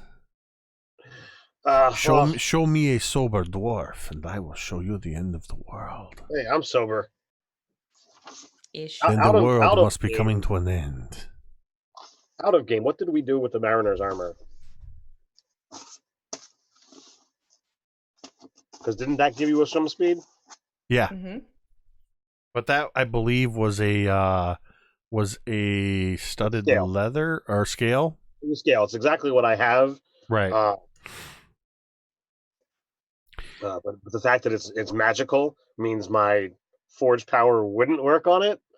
Right. So, So, I can keep my eyes out for these things. I need simply from each of you one thing. A retainer. This is a good faith agreement, and I can tell you, I will swear upon the House of Ios and my good name that my bargains will be maintained. I simply need a 50 gold piece retainer from each of you. It is that simple. This will keep me on your payroll, so to speak, looking for the item. Of course, if I find said item that meets your requirements, there would be, of course, the matter of having to pay for that item. the remainder of the payment. That makes sense. So I go into my pouch. I pull out 100 gold. Put the coins in one hand. Put out my right hand. Does she shake? She does. Her hands feel very warm. Not unexpected. And what of you, Cantriel? Will you? No. Oh, you've paid the 100 gold? I put 100 gold. 100 gold. Ah, Regardless. wonderful. What about for your companions? Will they be interested in more magic? Have to talk to them. Very well. I will seek them out when I return. In the meantime, there is one thing I would like you to keep your eye out for. What's that? You may not know it by name. You may not even know what it is if you saw it. But it would certainly seem odd to you. This item is best described as like a lobster or a crab, but made of metal and big enough for one or even two people to fit inside of. Its name is called an apparatus of Koalish, though this name you may not ever hear other than from my lips. I am very interested in this, and if you can come across one of these in your travels while you are in this Saltmarsh region, perhaps it will be my gold that finds its way into your purse. Well, that sounds like a fair agreement, but I mean, if we're going to strike up a good faith arrangement, perhaps we could put you on a retainer. The same. What about 25 gold apiece?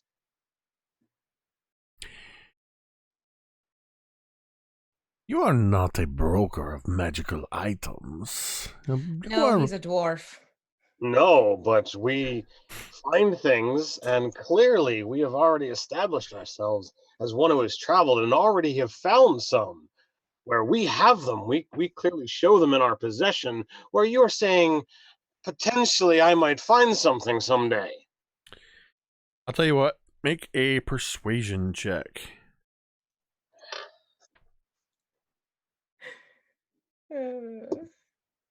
Ha!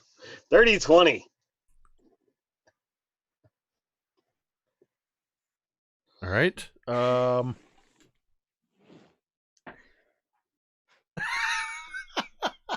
Oh dear.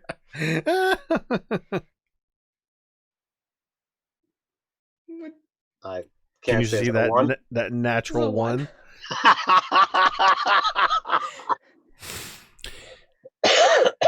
I'm going to be honest with you, Thorgarn, Spirit Caller. I don't know what it is about you, but I like you. It's the mohawk. Yeah, It is. perhaps it is that. And she sort of lightly, barely even touches it, just runs her hand across the top of it. Perhaps it is because it looks like fire atop your head. Very well. And she returns 50 gold pieces to you. So I hand 25 out to Cantriel. Does she take? Mm-hmm. Very well. You will keep your eyes peeled, but you may So- not see me. But I will find you when I return. So just to be straight, we're looking for a very large mechanical crustacean steed. I think she Sure. said to get in it rather than on it. Well, still. You may never see this thing, but it is something I am looking for and have yet to find. But most of my contacts are outside of this region. I tend to bring things here, so if you come across this thing, I am most interested in it. Indeed. And if we find it, we'll wait for you to get a hold of us and figure out some kind of deal. Because obviously this is only putting us on retainer. You have to pay for the item, of course. Of course, dwarf. Well, I must see to my cargo. I'm sure that we will be seeing one another in the not-too-distant future.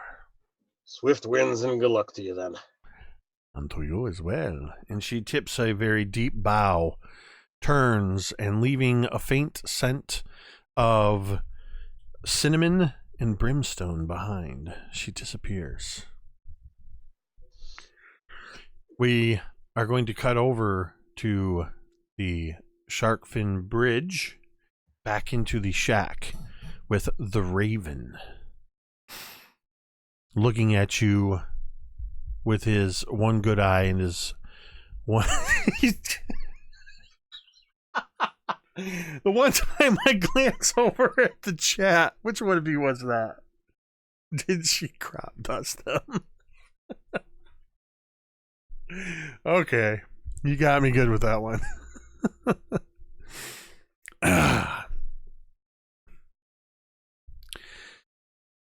The thin, dark-skinned man exhales his hookah and stares at you, Fig and Talmud.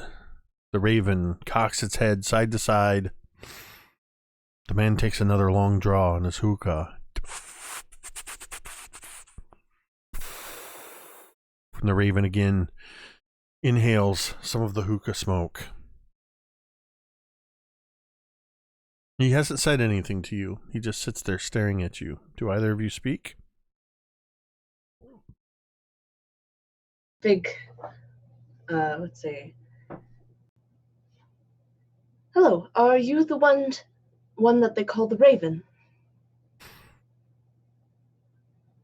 Fig, you feel a tugging on your sleeve. Kelp stands there, holding out their grubby little hand.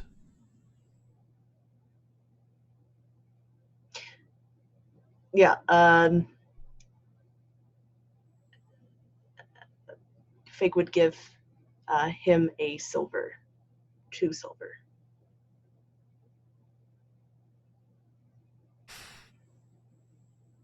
He takes it, rubs the 2 coins together,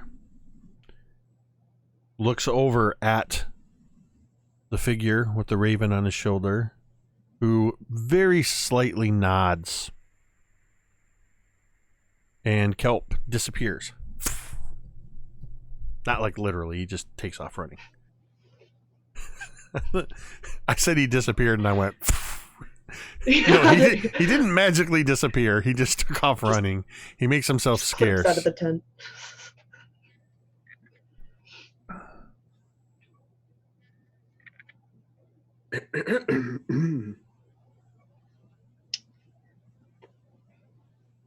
Well, I was told that you would have some tools and some proficiencies with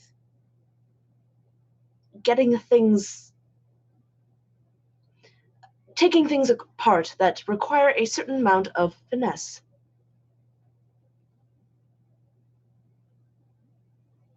What is it you are looking to finesse? The man says. I'm looking to take apart my head.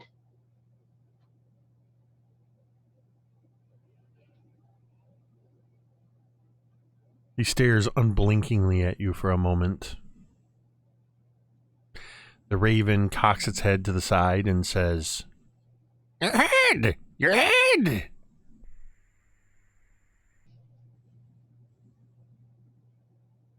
Somehow, I do not think this is a euphemism. Why do you want to take apart your head? I have been led to believe that there is something underneath, an inner working, and I am curious to know how I work. Well, it is true of any sentient being that there is something inside their heads. Generally, we do not go about opening our heads to see what is inside them that makes us tick. We leave that to the barber surgeons in the most dire of circumstances. I do not have a surgeon's hands, if that is what you are looking for. Fig, show him your box thing. I'm sorry, if that is the kind of service you are looking for, this is not the place.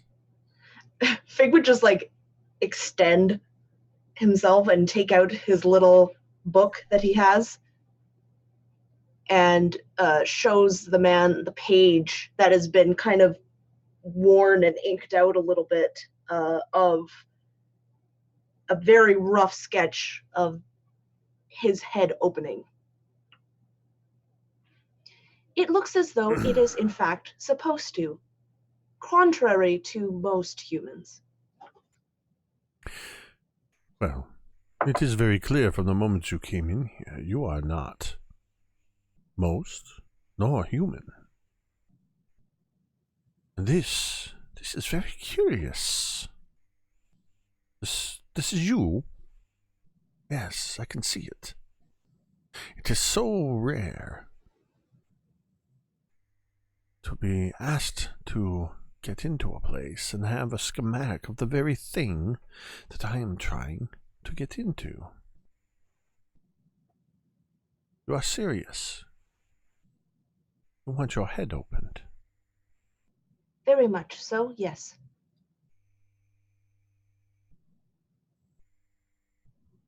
And will this be a safe procedure for you?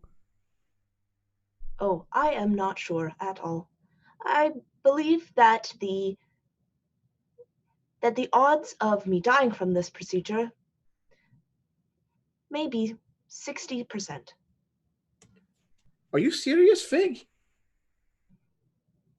60% is very high. You didn't... Oh.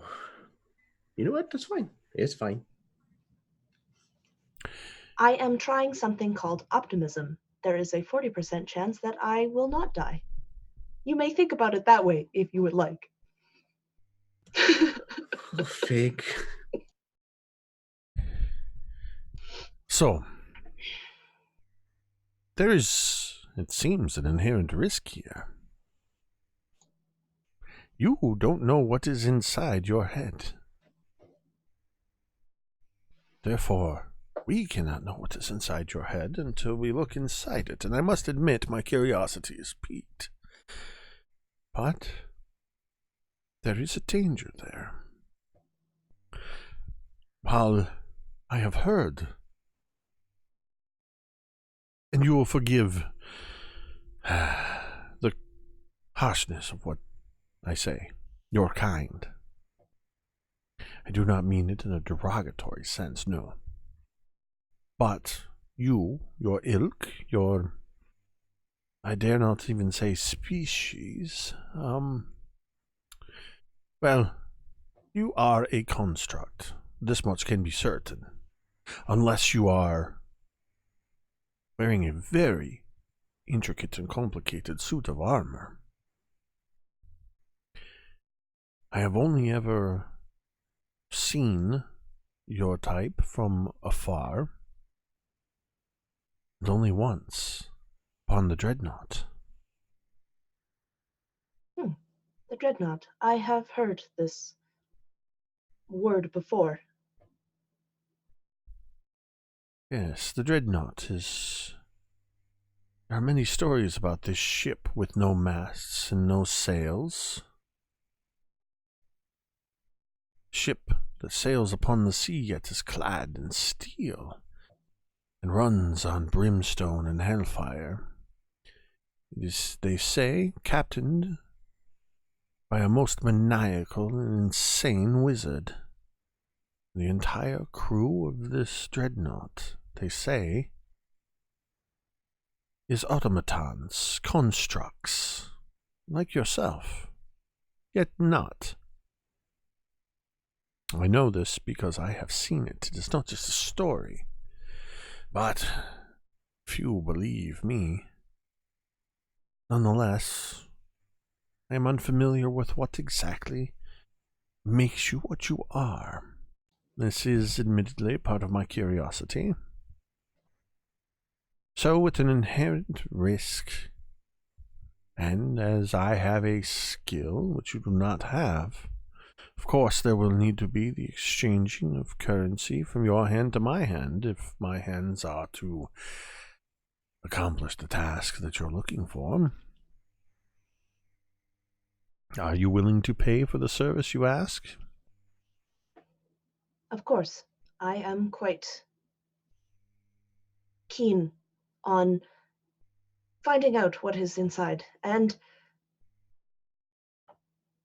I hope that I can trust you. If you betray that trust, the coin in your hand will be spilled upon the floor because I will take both of your hands.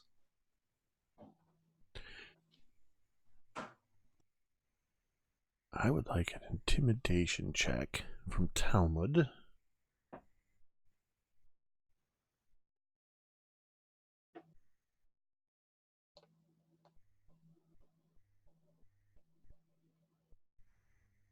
And Fig, make me a persuasion check. That is a 17 total. I got a 13 on the die, which is a 13. Dwarf, you do not have to worry, and you do not have to threaten me. My hands are my livelihood, and I would not risk them. And my reputation for what I do would indeed be sullied if I were to betray your trust in any way. There is an utmost curiosity on my part, but as there is an inherent risk, I must require a payment of 250 gold pieces up front. Fig has a lot of things in his hat, doesn't he? We put so much stuff. You put a ton of stuff in your hat. Do we have that? I don't know. I think Thorgarn split the treasure up quite a while ago, and you guys have a fairly significant amount of money between each of you. Yeah. Yeah, that's what I thought too. Talmud will... do you not have it? I didn't write it down, so I... Okay. I have 1,500 gold, so I'm certain everybody should have somewhere around there. I actually, while reviewing a couple of the previous episodes in preparation, there was a number. It's in... I can find it out if nobody has it written down, but it's somewhere around like 1,500 or 1,900. So you do have the 250. So when we do find that number, we'll subtract. Good Lord, subtract it. Yes, I have it. I do have it somewhere in my notes, so Okay. I will dig that up. Okay. But yeah, okay. So yes, Fig would hand that over. You hand the money over, and he separates out 50. And he sets them on a small 3-legged table next to him.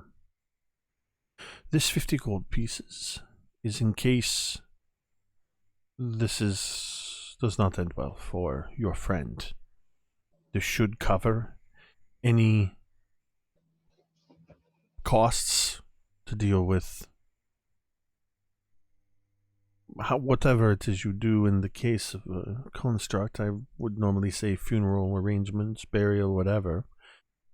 But know that I don't do this intentionally. But as is admitted by you, there is, well, a 60% chance that this may not end with you walking away. Maybe we shouldn't continue to fixate on this point. Very well, but acknowledge it. The money is here for that purpose. If this does not end well, you take that, and you take your friend. You go. He places both hands suddenly with a slap on his thighs, and just in one deft move, he's on his feet. Without pushing up off of the floor or anything, he just moves to a standing position from being cross-legged. The raven flits off of his shoulder, off onto a perch in the corner of the room. He moves over to one side, and he pulls some what looks like random pieces of wood and begins moving them around, and you can see that he is putting together what seems to be a bed that sits low to the ground, though he does not put any sort of bedroll or mattress on it. And he takes a large sheet of wood, or rather like 3 of them, and long planks, lays them across, and then motions to you, Fig. Please, lie down here, and your head, yes, at this end. And do you do so? Yep, Fig would. He sits back down, cross-legged, at the foot of this bed where your head is all but in his lap. He reaches off to the side and grabs a leather satchel that is tied off, unties it, and rolls it out right next to you. And there is a variety of tools in here. Lock picks, small jewelers, hammers, and tools. It looks like this is sort of a kit bash of tinkerer's tools, carpenter's tools, blacksmith tools, even some brewer supplies in there. This looks like it's a kit that he's cultivated, curated over a long period of time. Perhaps you would like to hold on to this, as he removes your hat and places it on your chest. Big. I wish I could say that this would not hurt, but as we don't know, let me know if you feel any discomfort or pain. And he begins selecting a series of tools, and for a good 5 minutes, all he does is, with a very delicate, almost looks like a lockpick, just poke at different indentations and areas around your face and head, referring to that schematic. It's almost looks as though he's mapping it out. I think that during this, you would see Fig doesn't turn his head, but Talmud, you see he reaches out a hand towards you. Yeah, Talmud is like chewing his nails, like watching this very intently. And he almost misses the fact that Fig does that. And then he kind of realizes, and he kind of gets up off the stool that he was sitting, or the pillow on the floor that he was sitting on, and he kind of scoots over and kind of reaches his big meaty hand out and puts it into your metal hand and will hold it. All right. You have placed your fate into the hands of this figure, the Raven. I'm going to make a series of checks now. Because you've provided him with the schematic, he will do so with advantage.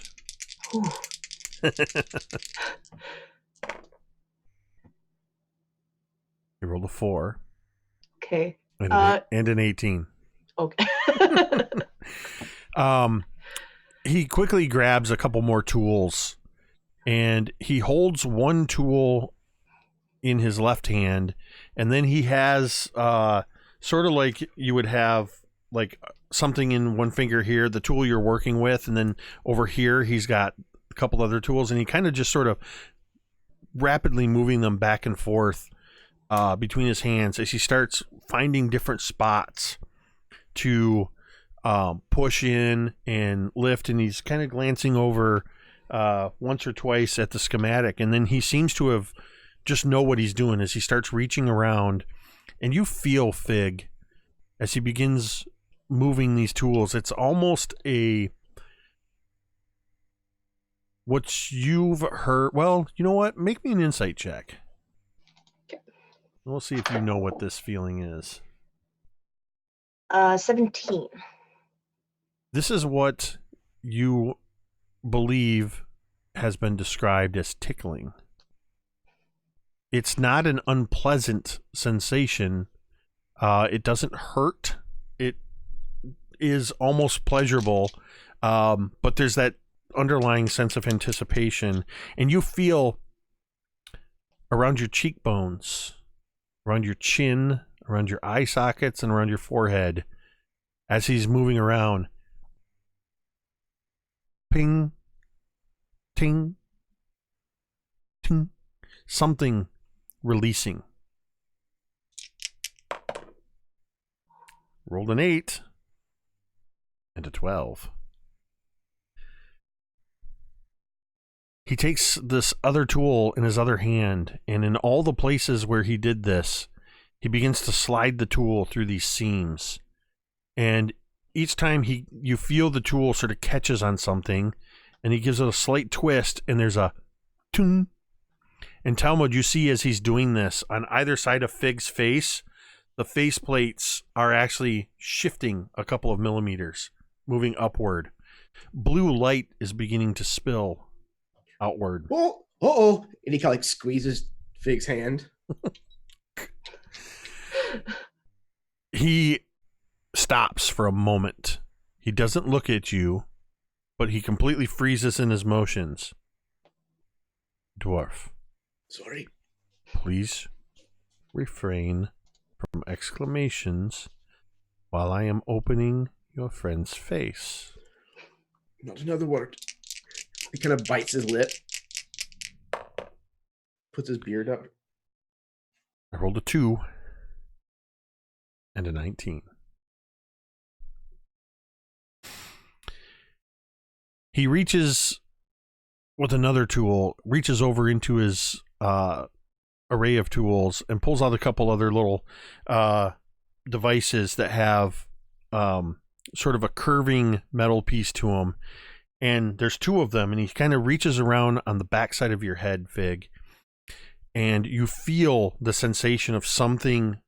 You feel it pressing against the metal plates, and you actually feel it go in a few millimeters into a space between plates, and they sort of follow along the curvature, and then there's a catch, and then he just gives a light tug, and you feel your entire head go.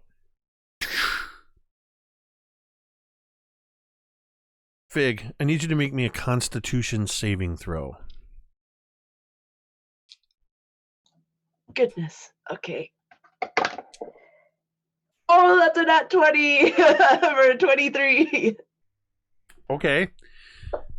That means you do not pass out, and you will be awake for this next part. Oh no, maybe that wasn't good. As this happens, this triggers a memory. And you see, as you're looking upward, upside down, at the raven, and you see that one dark eye and the one milky blind eye moving across intricately, like tracing every movement of his hands. You also see, superimposed over his dark-skinned face, the pale skin, slightly wrinkled, of an elderly, bearded man who wears very small, I think they're pronounced pince-nez, glasses. They have no frames. They're just pinched to the bridge of his nose. Your vision is normal, except all around the edges, there's light spill. And it's almost, imagine like light filtering through trees towards you. And you see this face superimposed over. And you know this face. This is Copernicus. But this memory seems foreign to you.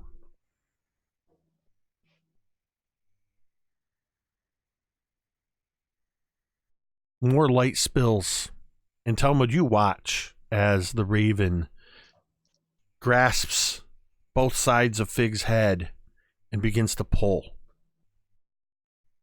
And his hands are rock steady. He gets to a point where you see a split right down the center of Fig's face, and around the eyes, blue light is spilling everywhere. He stops. He pulls his hands out around, and he reaches towards like this. He glances over at you, Talmud.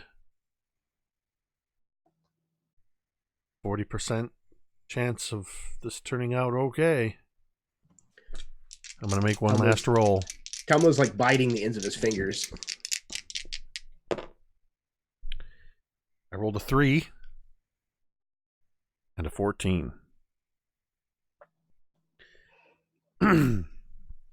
Very carefully, he gently pulls, and you see the face plates begin to move 1 millimeter, 5 millimeters. And suddenly, he goes, sharp intake of breath. Fig,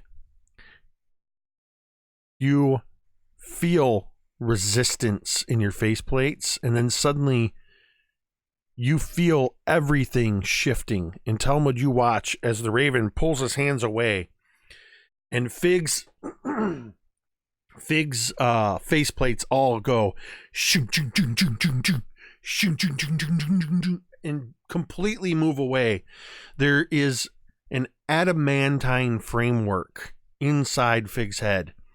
There's circles where the eyes are. You can see the area around where the mouth, all of these general ideas of what lay under the, remind me, is it copper or brass that you're made of? Copper. Copper plates. And inside that framework, you see inside Fig's head.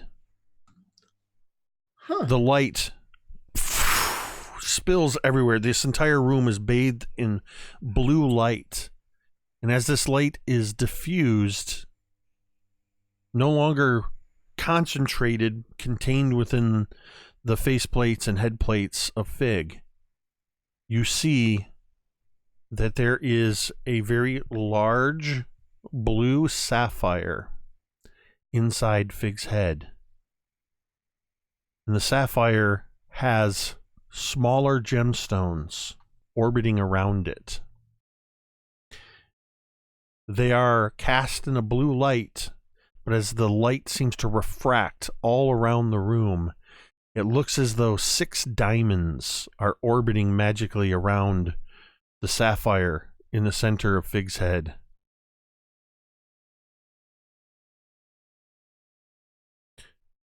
Fig, in your waking memory, you see as the old man.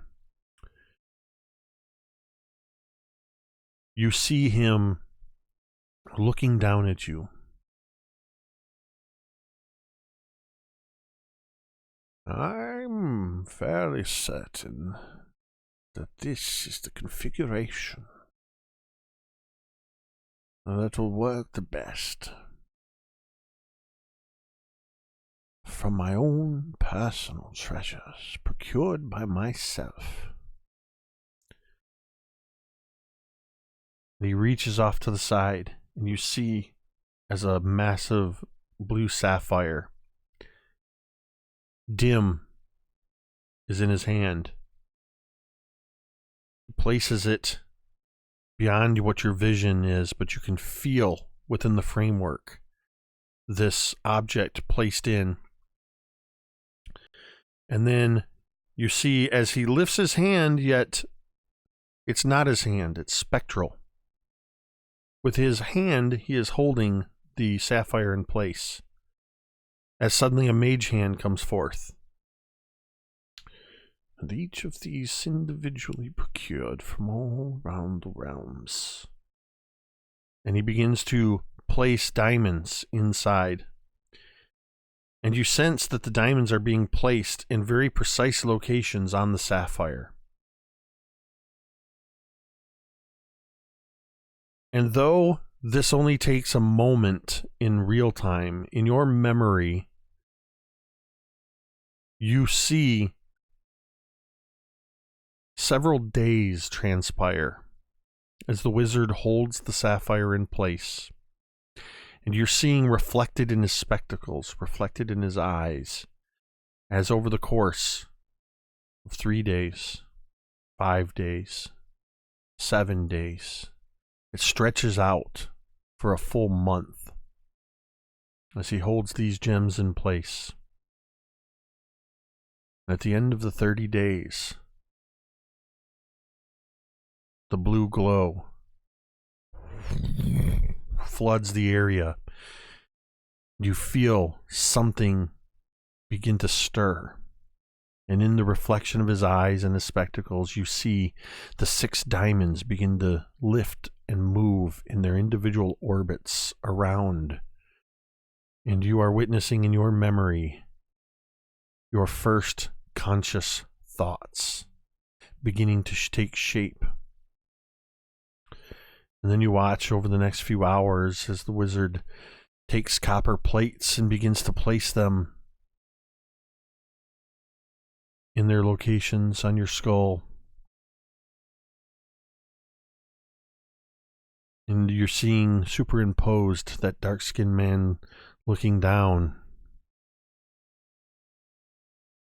I don't know if you can still hear me, but what now?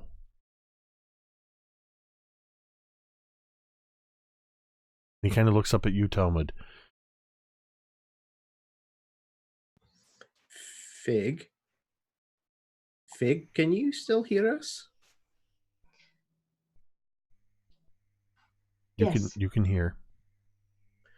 Oh, good. Your What do you see?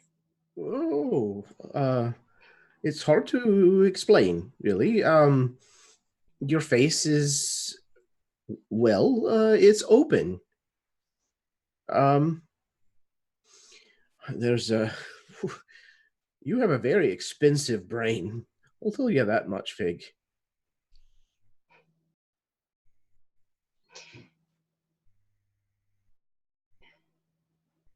You see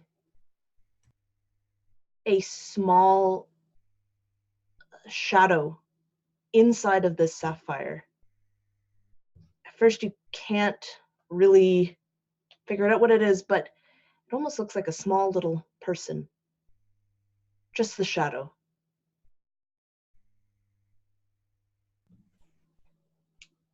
There's something in your brain, the sapphire inside your head. There's a bit like a wee little man standing in it. I have memories now. I can see Copernicus. Copernicus is who is that? My creator. You know his name?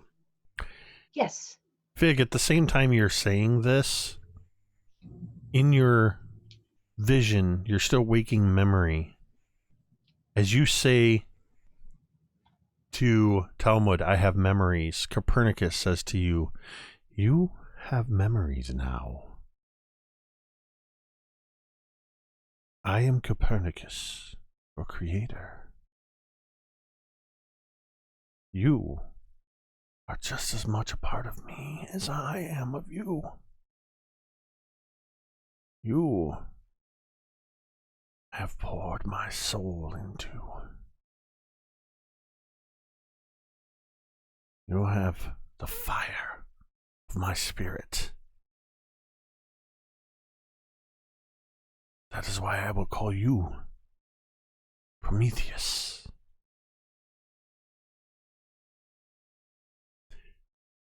And you will carry with you always a piece of me. And you don't quite see what it is, but this mage hand picks something up off the table next to you. And it slid into the frame of your skull.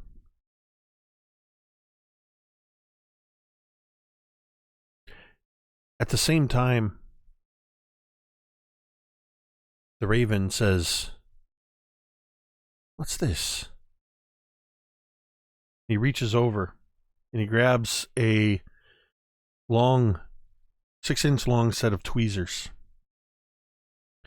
And he very carefully, you see him, and you can see it in your vision as these tweezers are moving past your eyes. And Talmud, you see him reaching into behind where the sapphire and the diamonds are. Very careful not to touch the diamonds. Talmud reaches out and kind of very carefully puts his hand like on the back of this guy's arm. Wait. He reaches over and he picks up Ghost Cleaver, and he's going to hold the head of the axe so that it catches the light and hopefully Fig can see what's happening. Excellent.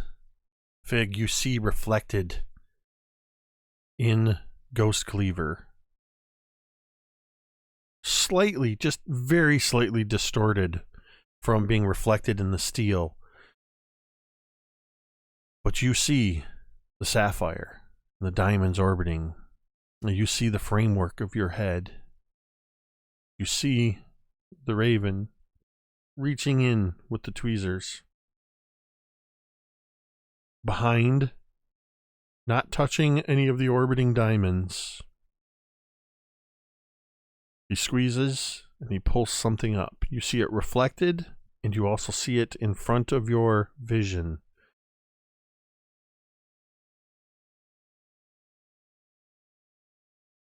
It is a copper dragon scale, etched with that same symbol that you found on the documents in Blazingdell, that in interlocking C and E, the sigil of Copernicus, Eberson, I forgot his last name. And as you're looking at this scale, filtered through the blue light, you see the scale held in the raven's hand between the tweezers, reflected in the memory of Copernicus' spectacles. And you see a flash behind his spectacles in his eyes as his blue eyes momentarily shift to reptilian copper, and then back to blue. That's where we're going to end tonight's session. Oh, that's so cool. That's so cool. Well done, Jake. Very well done. I love these kind of these kind of scenes, both with this scene and with Captain Zendros. I love getting to roleplay unique characters. So that was quite a bit of some of you didn't necessarily accomplish the exact things you were looking for, but you kind of sat down in some of those areas. You've retained the excuse me, you've retained the services of a magic item broker from a far off land, who was also asked to you to keep an eye out for something for her. And you have made a contact in the Raven on the Shark Fins Bridge and have learned quite a bit about yourself, Fig. Some of it may be up for interpretation, but yeah. So remind me, the three of you, Jeremy, V, and Megan, which one of you is not here next week? Jeremy. Okay. So, Jeremy, I will touch base with you in the meantime so that we can make sure that we're covering what you want to do. Scotty should be back next week, and everybody else will be here. So you'll want to tune in for that. Also, be sure to check out the other shows we've got going on. Sunday nights, we've got our Tomb of Annihilation, Jolt of Personality. Monday, we're hoping to return with All That Glitters. Tuesday should be Legends and Legacies, the Tales of Phandelver. We had something come up and we couldn't play last week, so we should be able to play next week. And then on Thursday, of course, is the Dawnbringers. And next Friday, yes, I'm just double checking this. Next Friday, over on Nerdarchy, Ted will be DMing myself and V, along with a couple other amazing players, in the next session of our new season of the RPG Crate sponsored game. It'll be episode 2. You guys will be second level. Hopefully your fourth player will be joining you if I figure out where you guys are off to what fun new adventure. Yeah, lots of great stuff going on. Be sure, thank you, Jeremy. Jeremy has just dropped all of our links using the chat commands in the chat. So check out everybody's social medias, their YouTube channels, Twitches, Twitters, and everything else. Thank you, everybody who tuned in tonight. I didn't acknowledge this. I forgot to, but Jason, Everjay, thank you for resubscribing for 18 months. Of course, a huge thank you to Spike for gifting 10 subscriptions to 10 viewers, 10 lucky viewers. And right before the stream, Spike resubscribed themselves. So, for 3 months. So you guys picked up something like 14 or 15 domain dice in this session. And it was a lot of fun. I like these when we get into just exploration tier and our pillar and some heavy RP. But anyway, thank you, of course, to Megan and V and Ted and Jeremy. You are the reason that I am not just sitting here talking to myself every Thursday. But you make this game awesome. I love you guys. Everybody in the audience loves you guys. And we'll see you next week. So we're going to go ahead and we're going to get out of here and we're going to end the stream the same way we end every stream. And you can say it with me if you want.